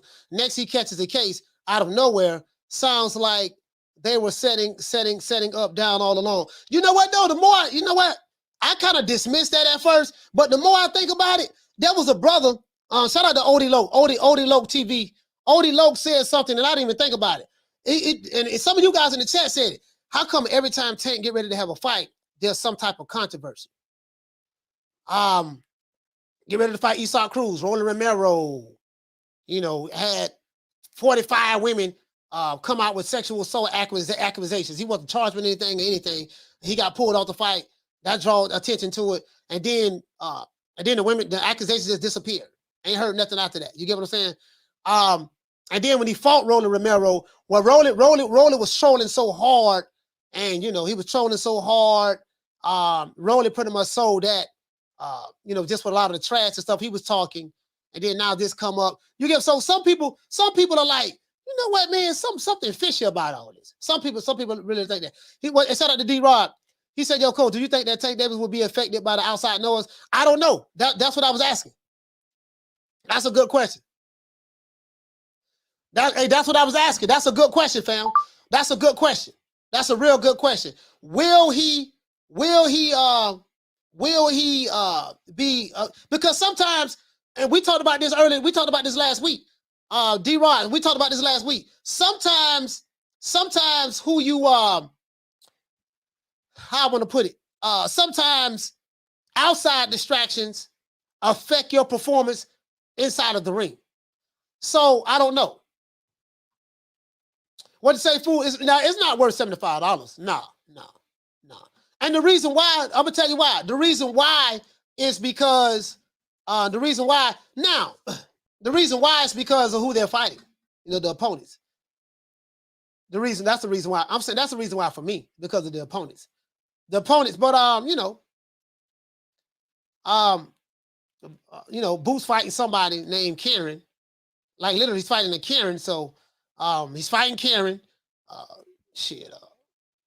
Matter of fact, let's pull up this undercard. Let's pull up this undercard. Shout out to Iron. What's Iron Kong? What's it? Iron Kong or Iron King? Shout out to Iron Kong. What's going on, fam? Salute to you, fam. Let me see what's up. Let's look up this entire under. As a matter of fact, let's go to the PBC website. Let's go to the PBC website. Premier Boxing Champion. Let's see what they got over there. Let's go to the PBC website and see what we have over here. Let me pull it up right quick, guys. Let's see. Let's see the full schedule. So they have they don't even have Anthony Peterson name on here, man. They don't even have Anthony Peterson name on. So they got Demetrius Andrade versus Devon Nicholson. Rashidi Ellis versus Roman Villa. Jerron Ennis versus Karen. And Javante Davis versus Hector Garcia. So it's a stacked card from, when you really look at it, it's not a stacked card. It's Javante, Jerron, Rashidi, Demetrius. You got names on here, but the opponents that they're fighting. A stacked card to me would be Javante Davis versus Ryan Garcia or Devin Haney. Jerron Ennis versus Terrence Crawford or Errol Spence. Rashidi Ellis versus Keith Thurman. Demetrius Andrade versus Jamal Charlo. That'd be a stack card. This here is a good card, but it's not a stack card. I'll say that. I mean that just, you know what I mean? Because I'm gonna tell you why. Because who you fight matters. True. Who you fight matters. True. You get what I'm saying? Who you fight, because who you fight matters. That's how I would see it. That's how I would see it.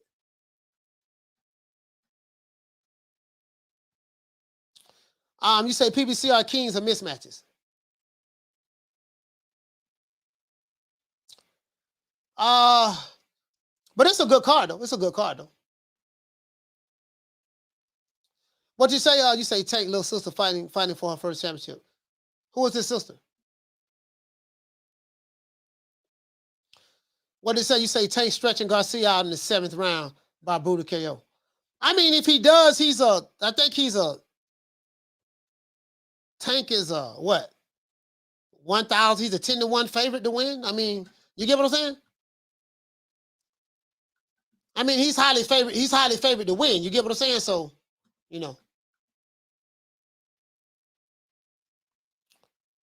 he's highly favored to win. So Anthony Peterson's name is not even on here. Interesting. So he's not fighting on the main card. And Lamar Peterson's name is not on there either. They're fighting on this card, but their name is not on here. And this February the 11th, Ray Vargas, versus Foster. So I wonder if they're going to be on the. We'll find out Saturday. Would they be televised? Well, you know what? If you buy the pay-per-view, you're going to see all of them anyway. So, hey, you know what? Schoolo said, "Stop hating." He said, "What'd you say? They hating, coach." Say they hating. You get what I'm saying? So that's how that works. That's how that works. Like who you fight matters. So if you got one side, you got names, but who are they? Who are those names fighting? You see what I'm saying? So, what you say? You say there's no fight card scheduled currently that's worth $75. What are we talking about? Yeah. Shout out to Bless. What you say, sis? You say I think it's worth it. What you say, strategy? You say is the fights before the undercard? I don't know. I'm thinking, this what I'm thinking. Like, well, the fights that I just showed, Demetrius Andrade, Rashida Ellis, Jerron Ennis, they're fighting on the main card. So the way I'm looking at it, anything outside of the main card, you know what I mean? They're gonna be fighting early and stuff like that. So and I think based on the opponents, and all of them are fighting no-name opponents. All of them are fighting no-name opponents. You see what I'm saying? Shout out to Zepper. Hey, okay. We'll drop another half of bam, dub on your boy. Hey, Leroy. Super chat received. Playtime's over, boy. And what to tell you say I seen Tank hit by lesser opposition. Say Ryan Garcia has one of the most deadliest hooks in boxing. Mark my words, if Tank allows Ryan to catch him with one of those sneaky hooks, game changer. Yeah, you know what though? I totally agree with you as it relates to, because when you're fighting tougher competition, things that you can do with lesser caliber fighters, you won't be able to do with the higher. Normally, this is how this works. Well, normally, when you see two top high echelon fighters fight each other, normally, not all the time, but for the most part, it'll go the distance. Probably like maybe 55% of the time, it'll go the distance. Because when you're fighting better competition, it's not going to be so easy to get the knockout when you're fighting better competition. Unknown caller. Versus when you're fighting someone that's not better opposition. You know what I mean? Like when you're fighting someone that's just as good as you, it's a whole nother ball game. Caller, what's your name? Where you calling from? What's up, Coach? It's the inevitable. D Block, D Town, D City, Dville, Baltimore. Get ready to rumble. D Block, talk to me. Hey, Coach, I like that comment, man. Like I've always said, that left hook is dynamite, man. Yeah. But the problem, of course, that you got, and other people, of course, because we see boxing, we see all the fights, the ones that we can't see, that aren't really pay-per-view worthy. I'm not seeing that, but I do see that Ryan Garcia got, he did get hit. He got hit. He got lit, man, and he went down. And but he got back up. He got back up, right? And of course, Campbell. Of course, Campbell is a southpaw. I think he's a southpaw. Yeah, he's a southpaw. And he got him good. And he's tall same too. Height. Same height. Yeah. And he's same height, same reach. I think Olympian as well. Olympian as well. Of course. Yeah. Of course. See what I mean, Coach? This is what I mean when we talk about pedigree. And of course, Hector Garcia is an Olympian. And of course, the caller back then, when I called and I said this, the carrier said, he's an Olympian. I understand that. And I respect that. But we've seen Olympians that they did good in the Olympics and they ain't nothing, right? You got to be real special like Lomachenko or, because I remember Crawford fought Diaz and Diaz was at 140 and he was in the Olympic. He was one of the PBC fighters that went over and fought Terrence Crawford. He was Olympian too.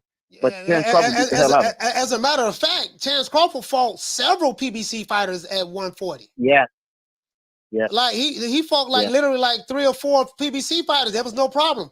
The only time the problem came about is when he moved up to welterweight. When he came up to welterweight, and that's what I tell people. It's like now all of a sudden you had to go. You're on the wrong side of the street. You got to do this and that. You signed to the wrong promoter. Yeah, but what about all those PBC fighters he was fighting at 140? No one said that then. Why is it different now that he's at 147? So but I'm glad you brought that up. But go ahead, D Block. Sorry about that. But the hypocrisy is this.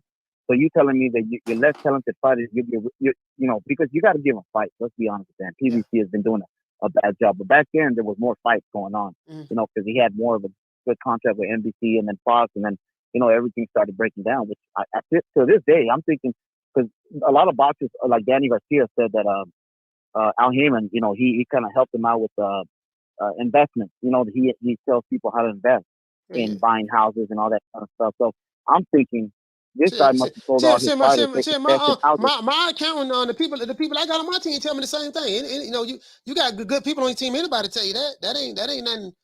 You get what I'm saying? Like my banker tell me that. No.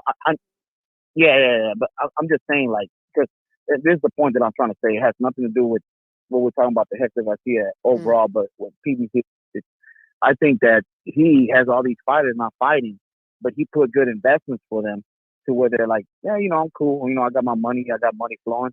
Not the money that you would be getting as a legitimate top a boxer out here, a pay-per-view star or something up there. Like, so what I'm trying to say is the hypocrisy is, so you got talented fighters at 147 for PBC, and they didn't want no crack at 147 for Terrence Crawford. You made all these rules and all these just for one fighter, but you didn't do that for Canelo, right? Because you can't, because Canelo is a totally different type of beast. Canelo is on a whole nother animal. He's on another planet.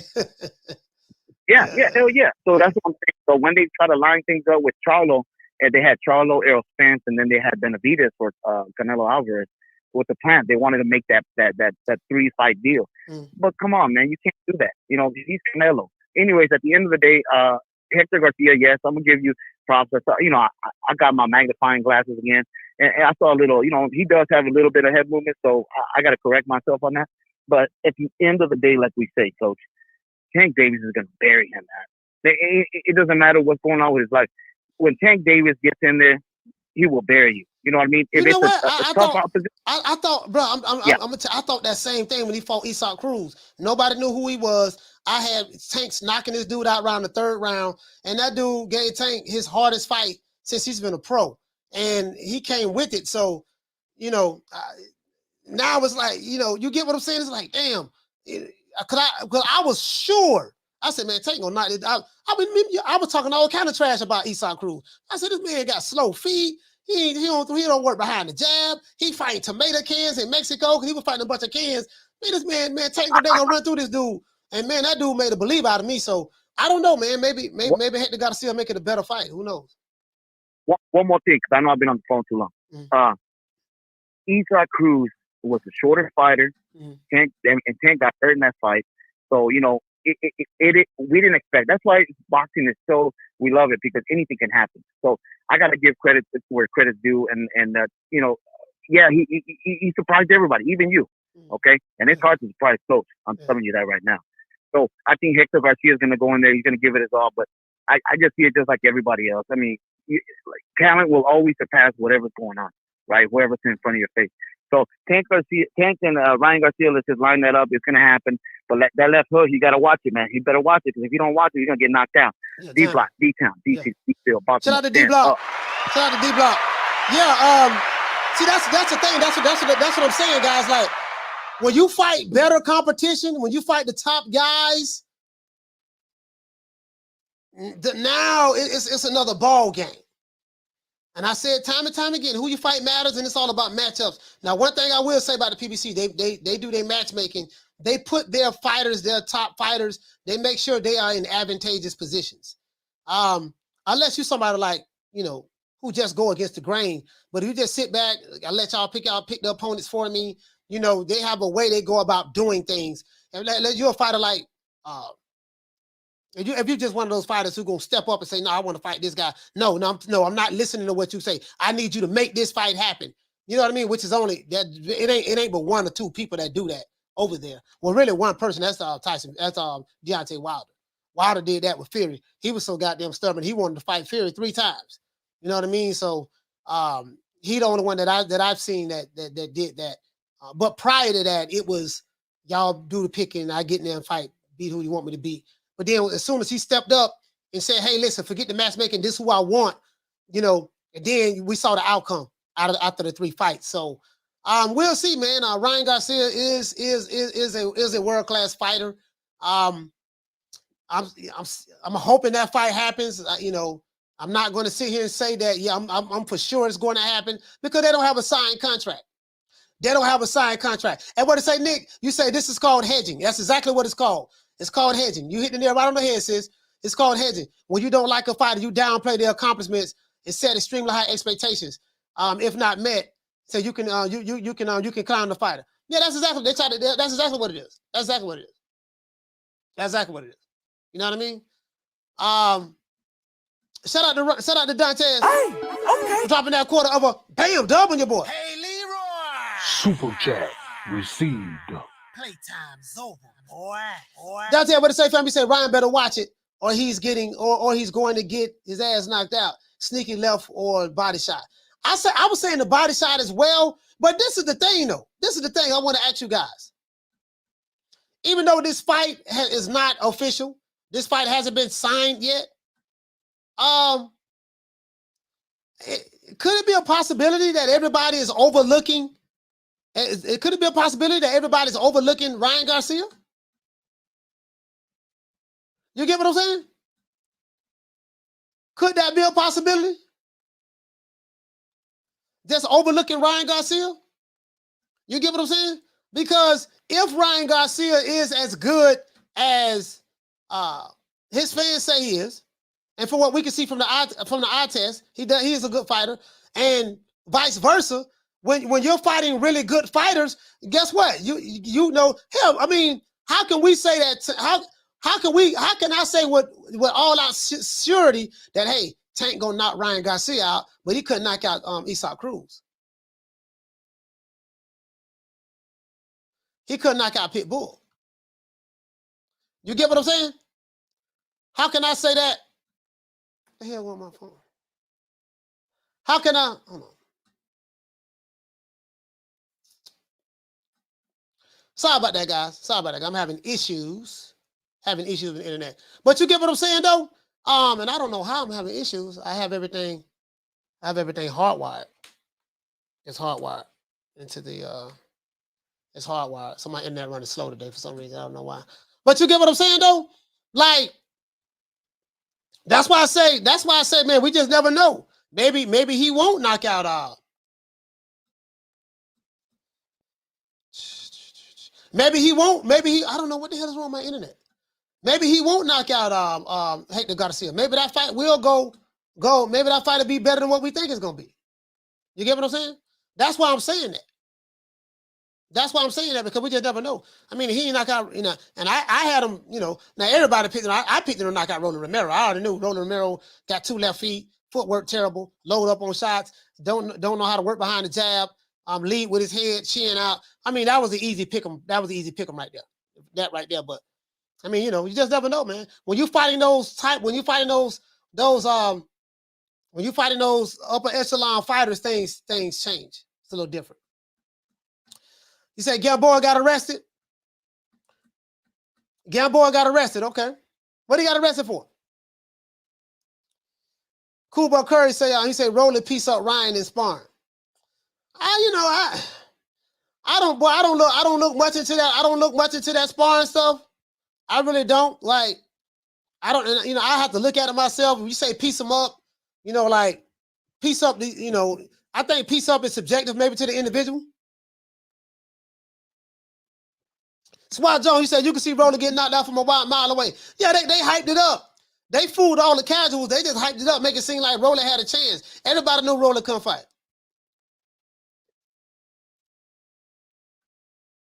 Everybody who knew boxing don't know that. Like, man, this dude can't, man, this dude Tafer knocked this dude out. Everybody knew that. You get what I'm saying? He said, Coach, what is Hector's ranking? He said, they talk about Crawford all the time. About, you know, what about these other 2 nuts we're seeing? I better see a lot of fire from it. Hector, remember, Hector's moving up. He's currently I want to say he's the WBC super featherweight champion. He's a champion in a lighter weight division. You get what I'm saying? So I don't know exactly, fam, what his ranking is. I don't know exactly what his ranking is, but I know Tank is heavily favored to beat him. You see what I'm saying? He's heavily favored to beat him. So you feel me? You know, take much of that what you will. As a matter of fact, let's look at what the odds are. Let's look at what the odds are. Hold on. Let's look at what the odds are in this fight. Because I'm thinking, let's see. Gervonta Davis. Gervonta Davis versus Hector Luis Garcia odds. Hold on. Let's see what the odds are. The betting odds are Tank Davis is a minus 1,600 favorite. 16-1. He's a minus 1,600 favorite. So if Tank, this is a question I have for you guys. If Tank is fighting a guy that's a minus 1,600, 16-1 underdog against him, and Hector is a plus 820. So if you put $100 on Hector Garcia, if he wins, you'll win $820, right? You would have to put $1,600 on Tank Davis just to win $100. So if he's fighting a guy and he's that highly favored against him, how can you give him credit? Like that's a grotesquely mismatch. You get what I'm saying? Like what I noticed, and the YouTube boxing fans, they're not consistent. When it's a fighter that you don't like, if he's fighting a guy that he's heavily favored against, you brag about it. You praise him. Oh man, he knocked out such and such. But when it's a fighter that you don't like, and he's fighting the same caliber fighter that your guy's fighting, the conversation is different. True. Now I got Hector Garcia being a good fighter myself. But I say all that to say this. I point out the hypocrisy in it. Perfect example. Terrence Crawford fought a top 10 guy in David Avanesian. He's top 10 in all 3 sanctioned bodies. Now we know you can move people in and out of the sanctioned body. He ain't fighting nobody, yada, yada. He knocked the dude out. Fine. Fair to say that. But are those same people going to say if Tank knocked out Hector Garcia, he's a 60? Matter of fact, he's a wider favorite than Crawford was against Avanesian. Are those same people going to say the same thing if Tank knocked out Hector Garcia? Now, I know the answer to that. I already know the answer to that. Another thing. Wrong side of the street, signed to the wrong promoter. If you want to make this fight, you got to leave your network and come fight on our network. But when Crawford fought, let me pull these other names up. Let me pull all these PBC fighters' names up.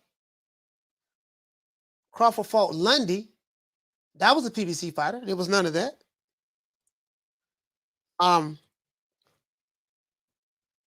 What's all the PBC fighters he fought at 140? All the PBC fighters he fought at 140, there was none of that. Sean Porter, that was a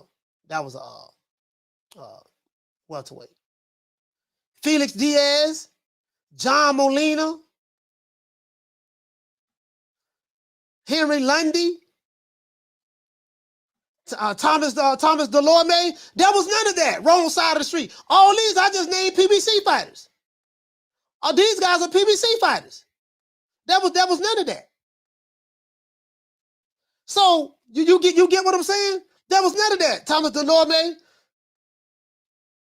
You get what I'm saying? So I'm trying to, I'm just saying for me, I'm trying to, because I'm confused with the double standards and the hypocrisies.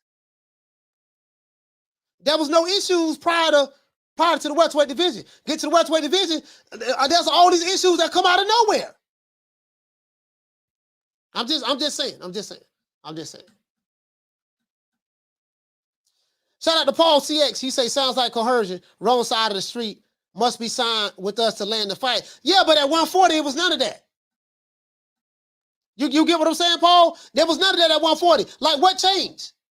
What changed? Strategy, what did he say? That's right, Coach, name the name. Yeah, what changed?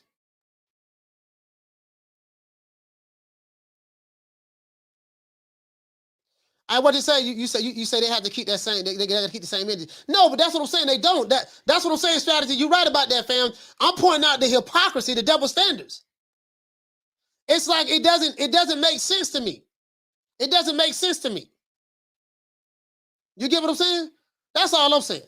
Hey, shout out there Against the Ropes. What's going on, fam? Shout out to Masood Food Revolution. You say didn't Tank just say he don't even want to fight anymore this week?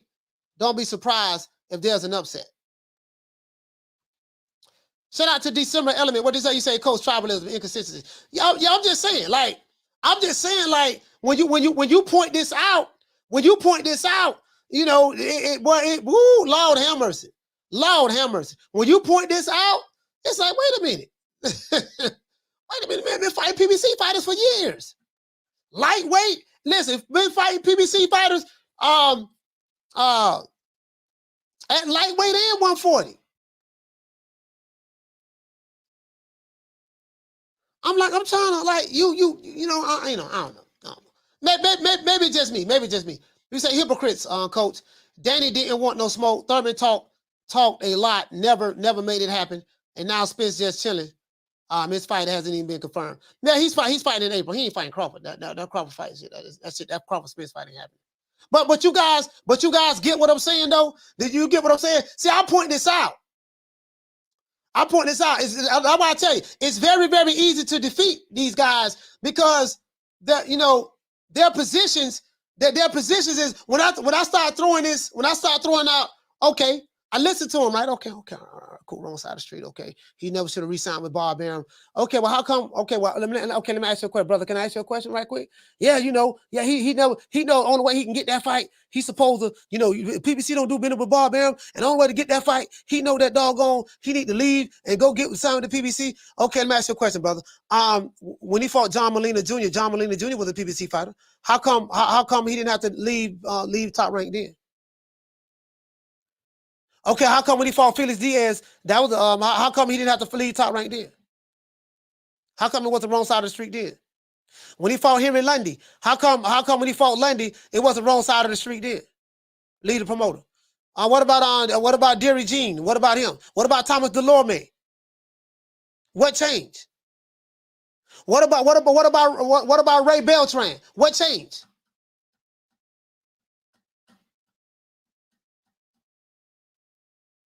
Sign the contract. 60, 40, 70, 30, 80, 20. He ducking.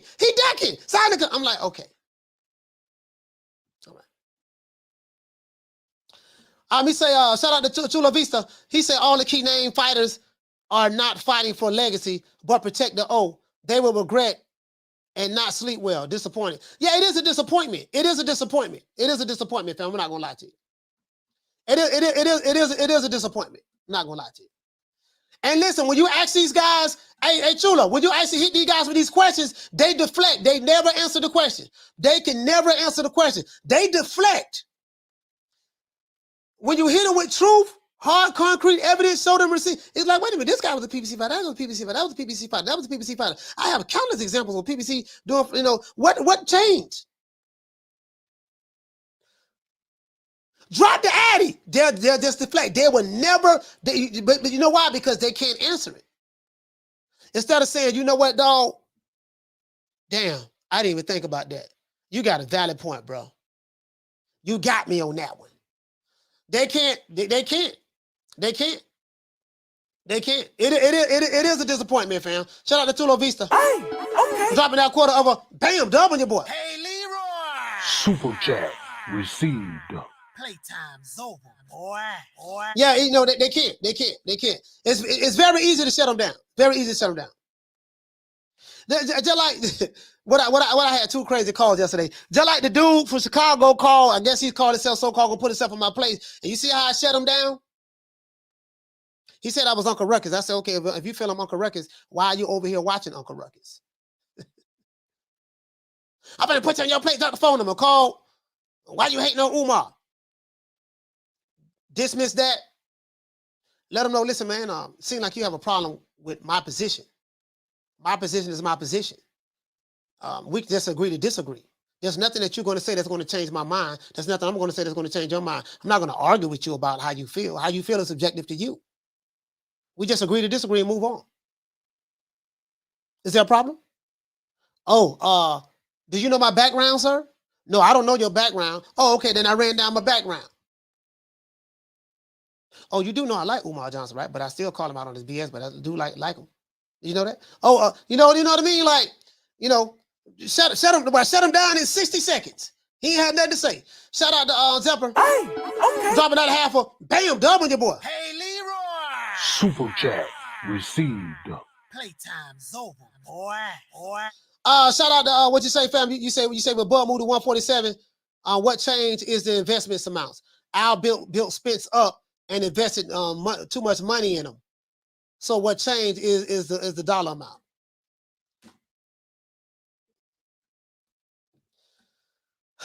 Well, if that's what changed, then I don't know what to say, fam. I don't know what to say. I'm just calling out the hypocrisy. I'm calling out the hypocrisy. It's very easy. It's very easy to defeat these guys. If you see me pick the cup up and drink the water when they call talking crazy, I got them. I'm like, okay. He's emotional. He's upset. I'm expecting drop the Addy. I'm expecting threats. You know, the typical stuff. I'm expecting you better not go to the fight, even though they don't go to fights. You know, I'm going to do this, I'm going to do that. Sir, if you was really on that, what you say you would be dead or in jail. There's no such thing as smooth criminals. You get what I'm saying? So, you know. Shout out to PBC, shout out to Strategy. He said PBC stay fighting PBC. Yeah, I'm just saying. You know. I just called it the way I see it. I called it the way I see it. You know what I mean? You know what? And shout out to my dog Jamal Charlo. I'm sorry? 160 is my weight division. I want to unify. I want to get Golovkin in the ring. I want to bring him to Houston. You know what I'm saying? I want to get Canelo out here to Houston. If they really to come down to 160, this is my weight division. Nelly Content, he said, Coach, they quiet right now. Nah, just, you know, they ain't got nothing to say. Just, you know, they're gonna keep saying the same thing. You know what I mean? They're gonna keep saying the same thing. They ain't got nothing to say. They gonna keep saying the same thing, fam. Drop the Addy, you ducking, sign the contract, 60-40, 70-30, 80-20. Like literally whatever Spence says, they repeated and regurgitated. Something that he said that he was playing, he really didn't mean. He was just joking on his girl's Instagram account. They take that and run with it. He put out a tweet. He put out a tweet that says strap season. Oh, you heard what Spence said? He said strap season. Hey, strap season. What grandma gonna do? He said strap season. He put out a tweet saying strap season. But it's like they zombies. It's like they zombies. Like, you know, the brother can say literally anything. I'm going to the store. Oh, you heard me say he going to the store. He going to the same store that Blue Man Crawford at the 7-Eleven. Tell Crawford to pull up. Tell him what's up. Well, what he gonna do? It's like they're so emotionally responsive. It's like they need some slow ass motherfuckers here, boy. Like the American educationals, the public educational system. Like, man, some of these dudes. I mean, I got a GED, but I'm smarter than the motherfucker. Like some of these dudes, they just like the basics of stuff. Like the basics of stuff just don't register with them. You know what I mean? So the basics of stuff just don't register with them. You get what I'm saying?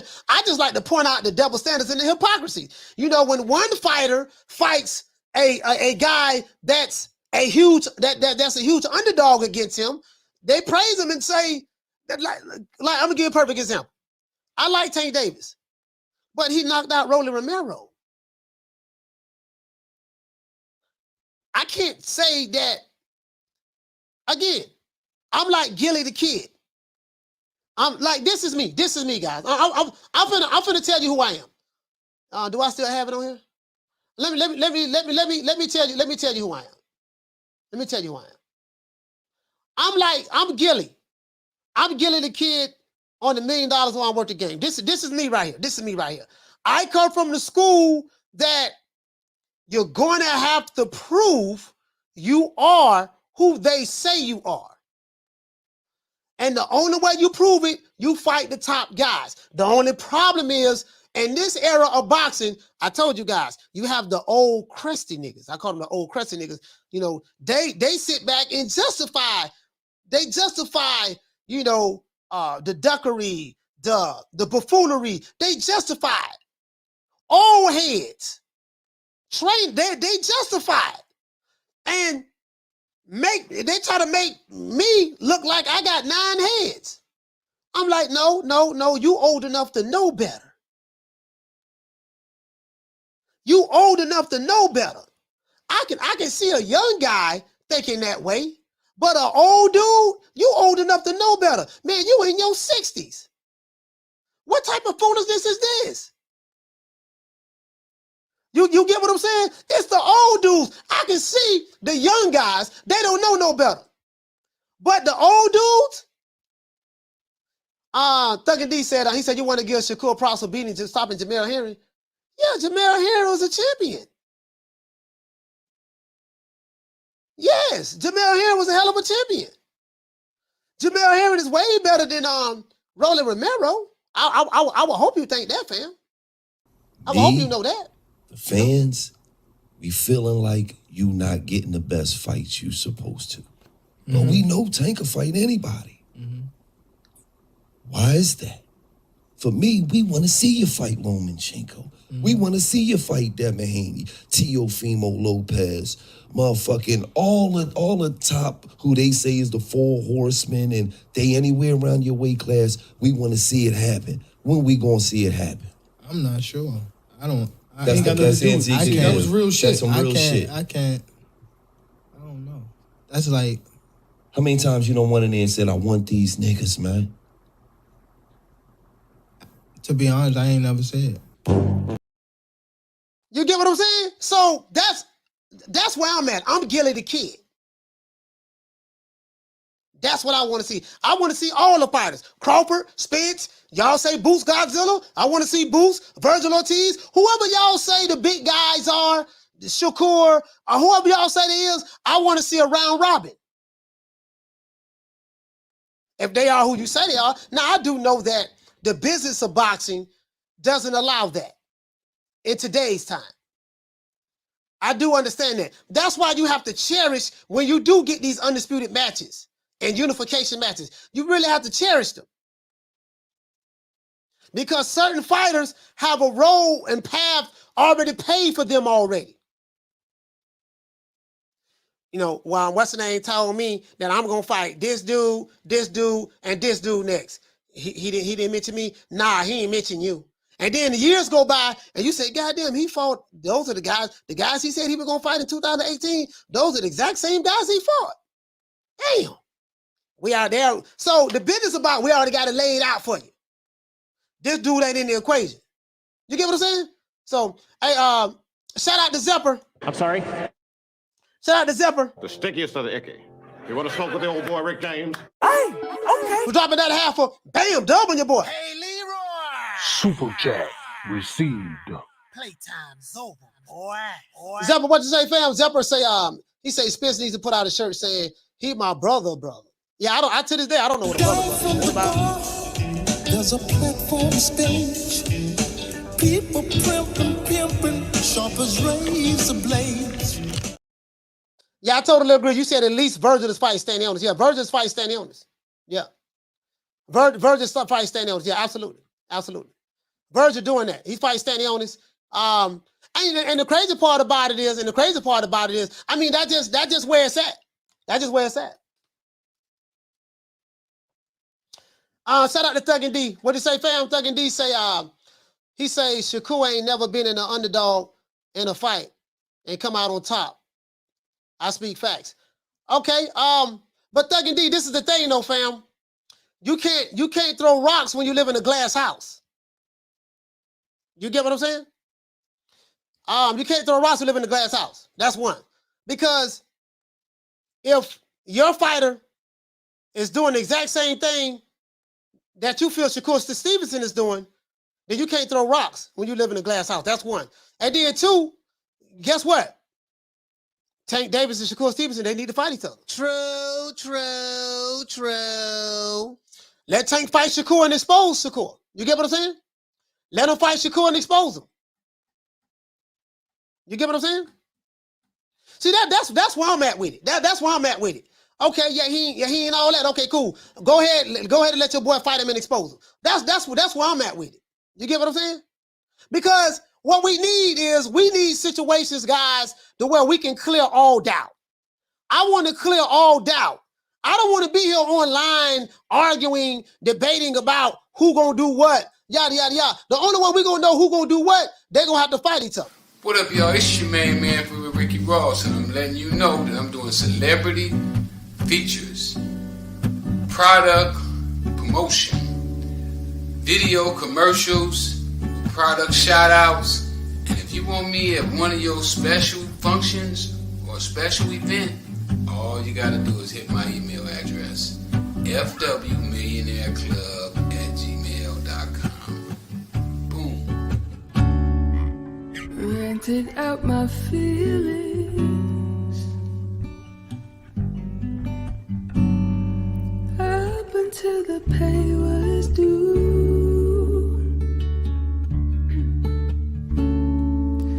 Temporary healing.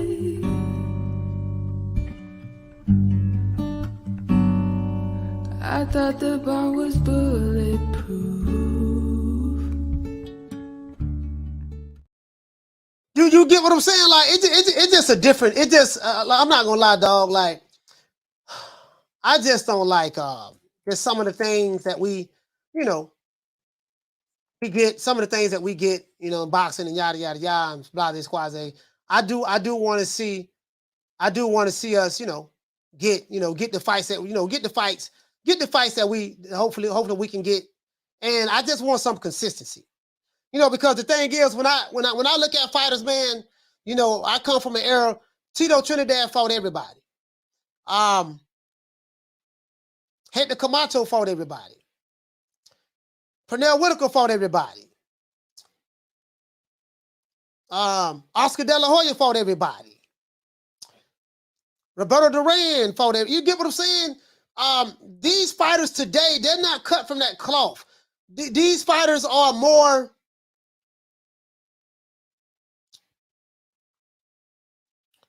I don't know, man.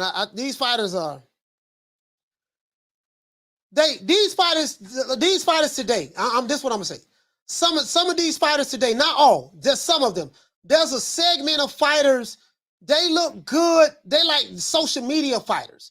What I mean by that is, the casuals are very, very heavy on social media. Of course, the casuals are very, very heavy on social media.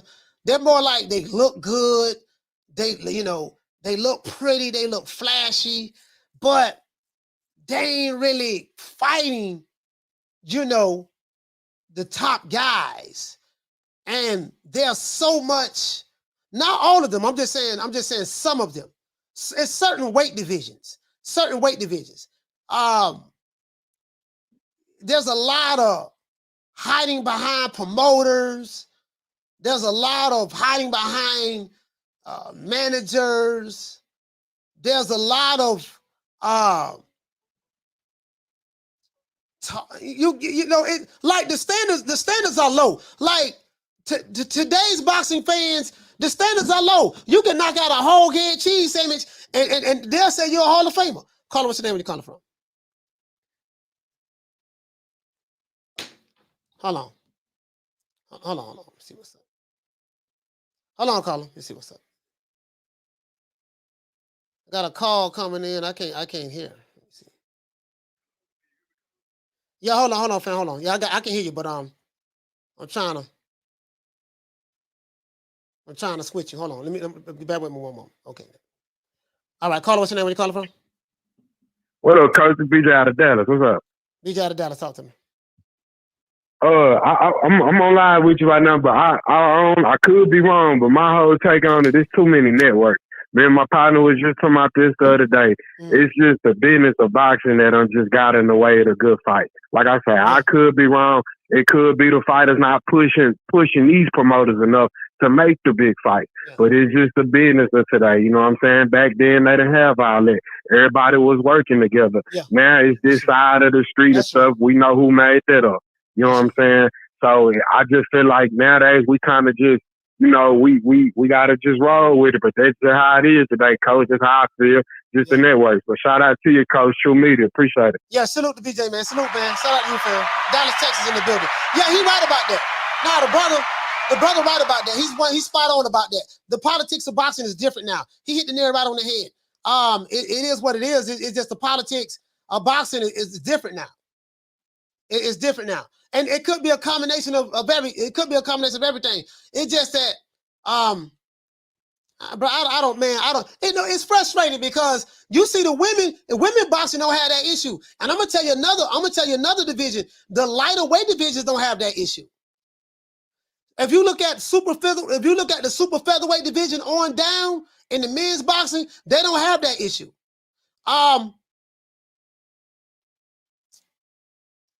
Heavyweight division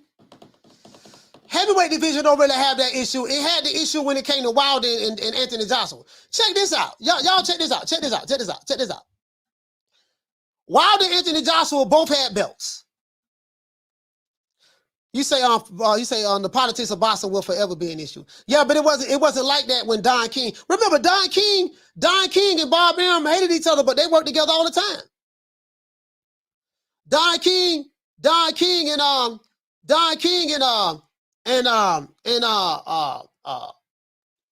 remember Don King and Bob Arum work together all the time. So Bob Arum has a history of working with you get what I'm saying? You see what I'm saying? They did a lot of again, I can give you several examples of fan bases of certain companies that say that we don't believe in crossing the street. You know, you got to come over here and get the fight. I can show you several examples of this fighter. They did a cross promotion of the fight here. They did a cross promotion of the fight there, here. I can show you like 20 fights they did cross promotion of the fights. You get what I'm saying? So it's the brother hit the nail right on the head. The politics of boxing now is just too much. It's just too much. The politics of boxing now is just too much. He's spot on. He's spot on. And then the fans will say, "Oh, this fighter ducking, this fighter." Like you'll say it's the politics in one breath while saying the fighter's ducking in another breath when it's a fighter that you don't like. You get what I'm saying? When it's a fighter that you don't like, you get what I'm saying? So that's how. Hold on, guys.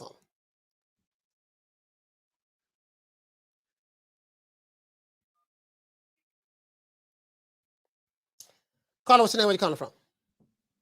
Ernest, man. I'm calling from Houston. How you doing, Coach? Ernest from Houston. Talk to me, fam.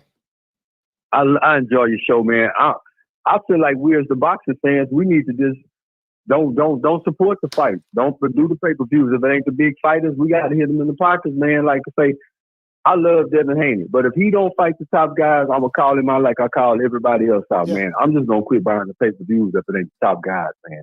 Hey, you're doing a great job. I love you, man. I'm gonna keep listening, man. I learn a lot from you. Hey, shout out to Ernest. Salute to you, fam. Houston, Texas, stand up, man. Shout out, man. Shout out to you, my brother. Thank you. You get what I'm saying? Like, it's just certain. It's certain weight divisions, dog.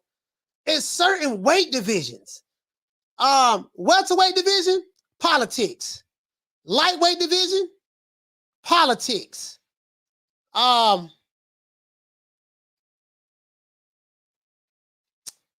think that's it. I think those are the two main divisions, right? Politics. Back to what I was saying. When it came to Anthony Joshua and Deontay Wilder, they had an opportunity to fight each other for undisputed.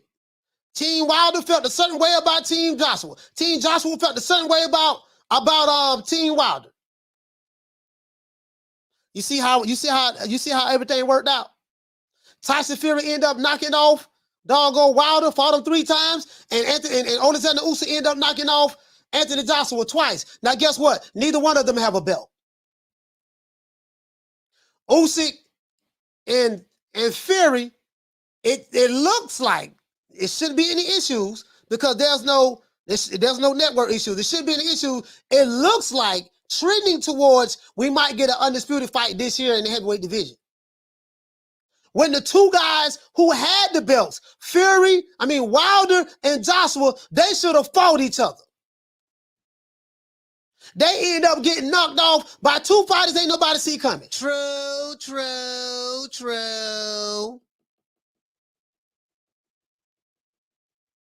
You see how that worked out? You see how that worked out, man? And shout out to BJ, man. Shout out to BJ calling down to 10. But you see how that worked out? Now they ended up, Usyk got 3 belts, and Tyson Fury got the WBC belt. And Wilder and Joshua on the outside looking in. Now, if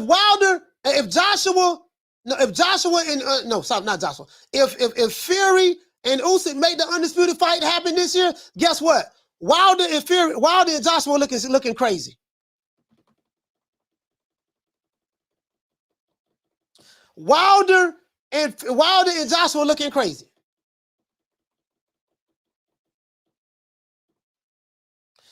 You get what I'm saying? Like, bro, this is what happens.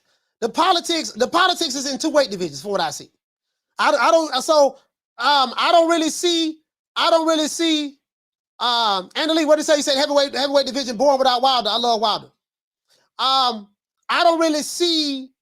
I just don't see a lot of the. It's just certain. You know what? This what it is too. The brother who called in The brother who called in, he's right. This what it is too. Thank Ernest. Ernest called in. BJ called in. Salute to you guys. Adrian from D Block called in. Texas called in deep. I think the politics play a part when it's dealing with certain fighters. When it's dealing with certain fighters, that's when the politics play a part. If it's a fighter they really don't care too much nothing about, or if it's a fighter at the lower weight divisions, that's not an issue.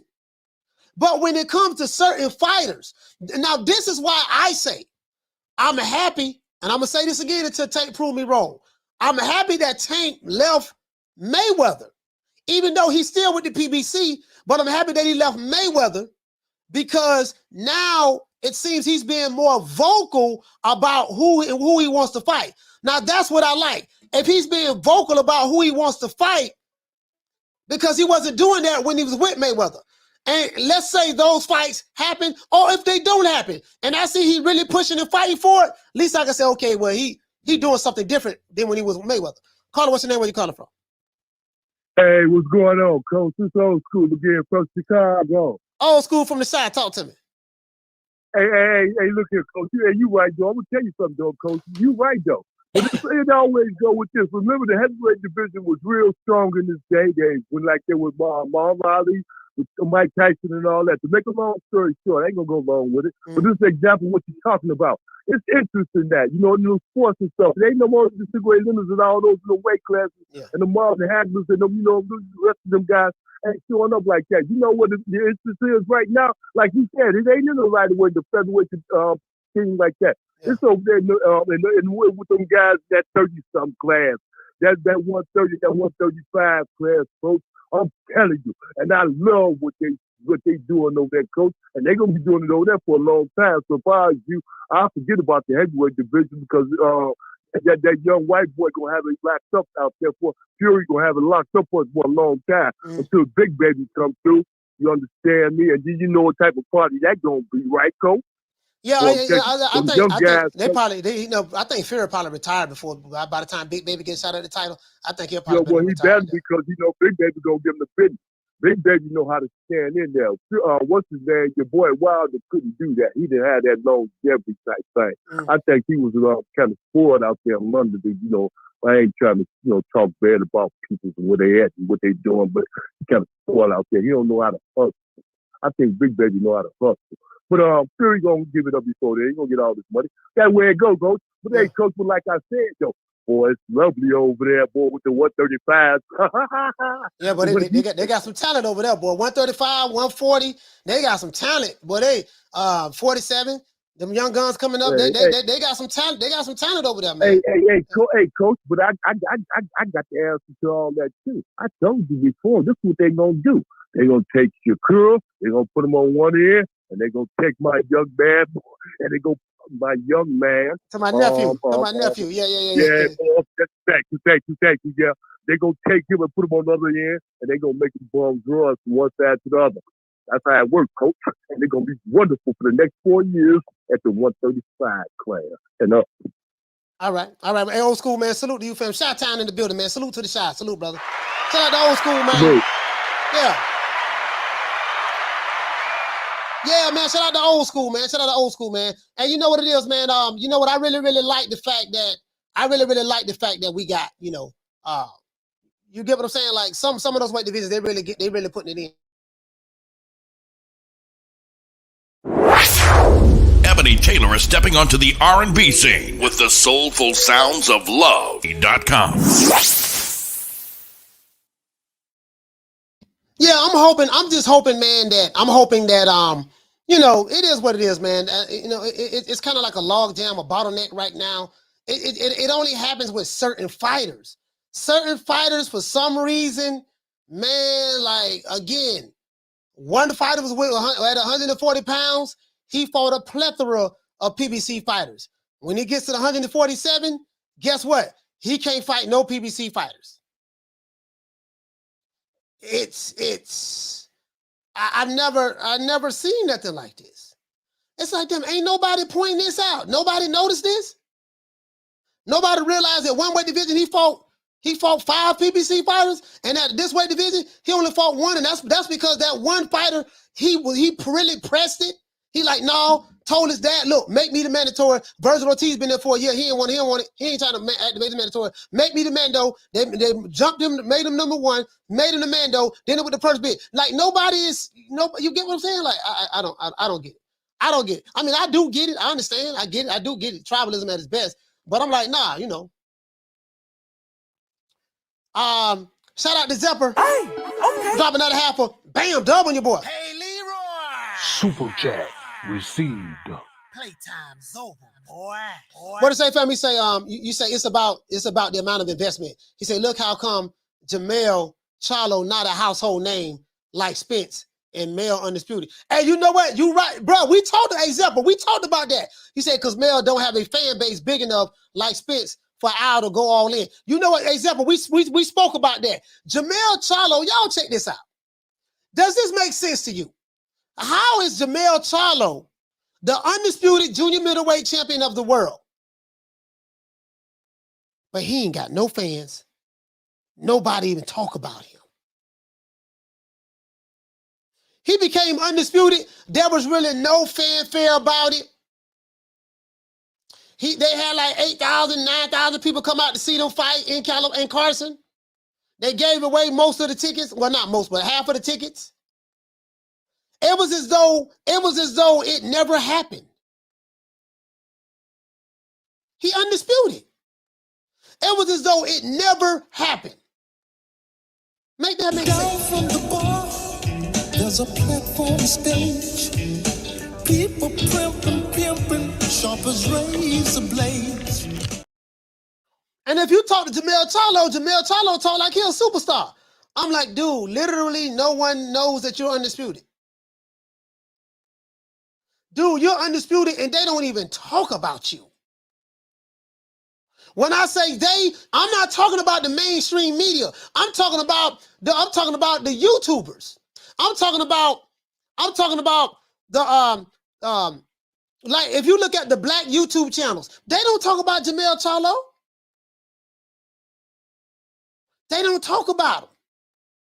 They talk about Crawford and Spence, Tank Davis, Devin Haney, Shakur Stevenson. They don't talk about Jamel Charlo.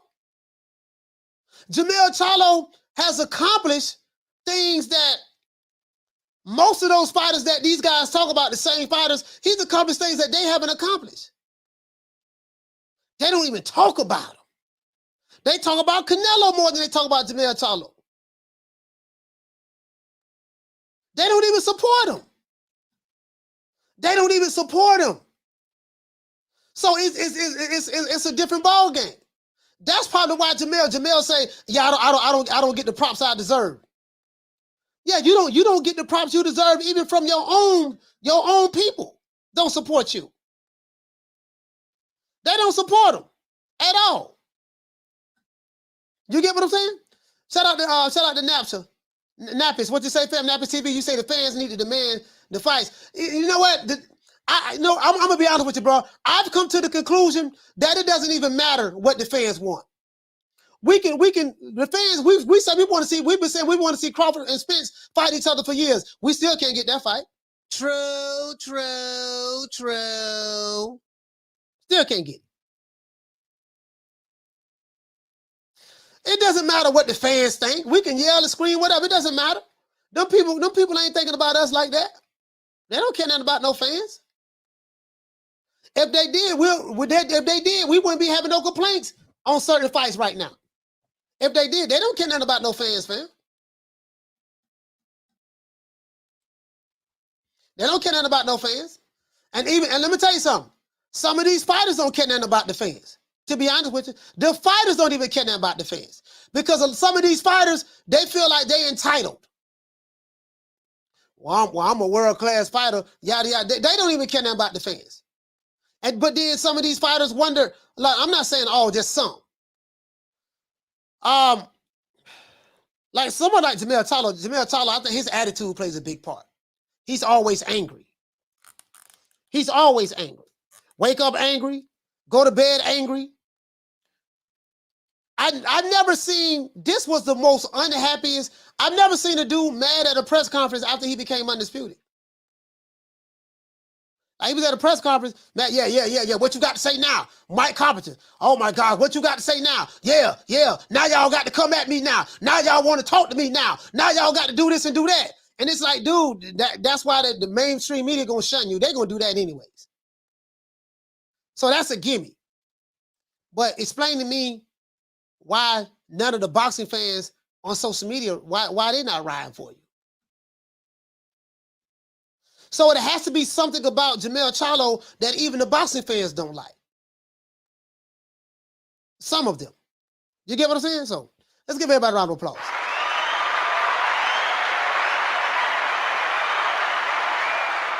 If I'm you guys, don't even try to figure it out, dog. Don't even try to figure it out. It's nothing to figure out.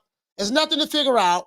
You know what I mean? Don't even be yelling, screaming with these dudes. Ain't nothing to yell and scream about. Don't even be yelling and screaming with them. You get what I'm saying? It is what it is. I know I'm gonna get this money.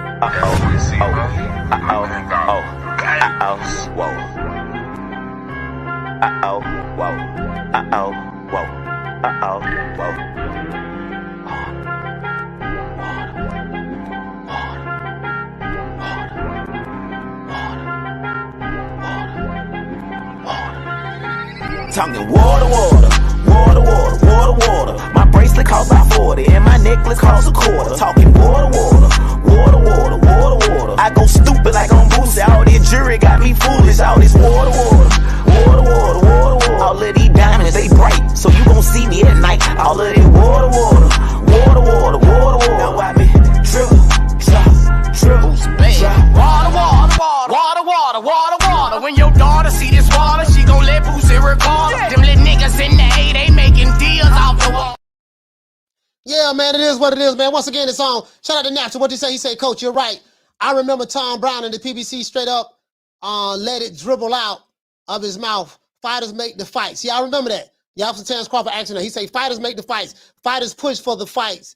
Fans demand the fight from your favorite fighter. Yeah, absolutely. So it is what it is, man. Let's give everybody a round of applause, man.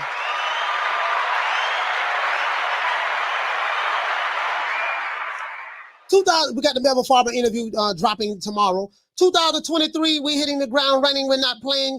Everything is working to our benefits. You know, the negative and the positive is working to uplift us.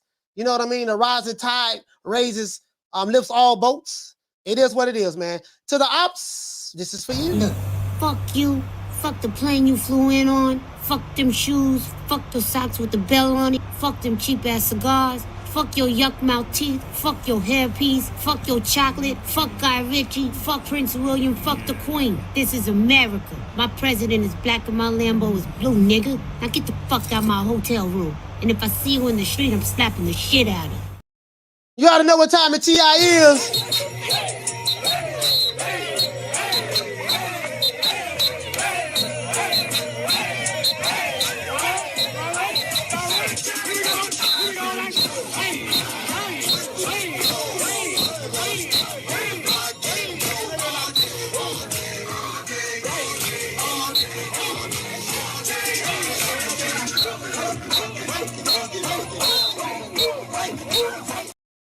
Shout out to Adrian from D Block. Shout out to BJ from Dallas, Texas. Shout out to Adrian from Dallas, Texas as well. Shout out to Ernest from Houston, Texas. Shout out to Old School from the Shy. Y'all know what time it is, man. We going out Patrice Rushen style, man. You feel me? And shout out to my sister Fissiana Fights, Old Dirty Boxing. Shout out to Eric. Shout out to my sister Nick Rich. Shout out to, let's get everybody. Who else we got? Shout out to Warren, Mr. Warren. What's going on, fam? L. Harvey, Rockman, Jeff Lucietta, Napish. What's going on, fam? Marco. Shout out to Zepper, Old Dirty Boxing, Lil Green Eyes P, Dr. Paul Evans, Lisa Bells, Fissiana Fights, Bless 365. It is what it is. Yeah, man. You know, I see you guys tomorrow, 3 o'clock Eastern Standard Time. We got that video dropping tomorrow. Got an interview dropping tomorrow. I apologize, guys. I do have. I'm not. Of course, you guys know me, man. I'm not a cap artist. I don't do stuff to try to get. I don't do stuff to try to get views and stuff like that. I do have Jahi Tucker's phone number right here, and he sent me a text saying that sorry, an emergency popped up. An emergency popped up for him, and he had to cancel. That's the only reason why he's not here today. You know, things happen. You know what I mean? So other than that, that's it. It's our boy, Coach Malachi Williams, signing out. True Media Today, USA Boxing. See you guys tomorrow, 3 o'clock Eastern Standard Time. Shout out to John B. Poetic as well, Jeff Lucietta. You know my motto. Don't meet me there, beat me there. Peace. Man, I'm out of here, bro. Let's go.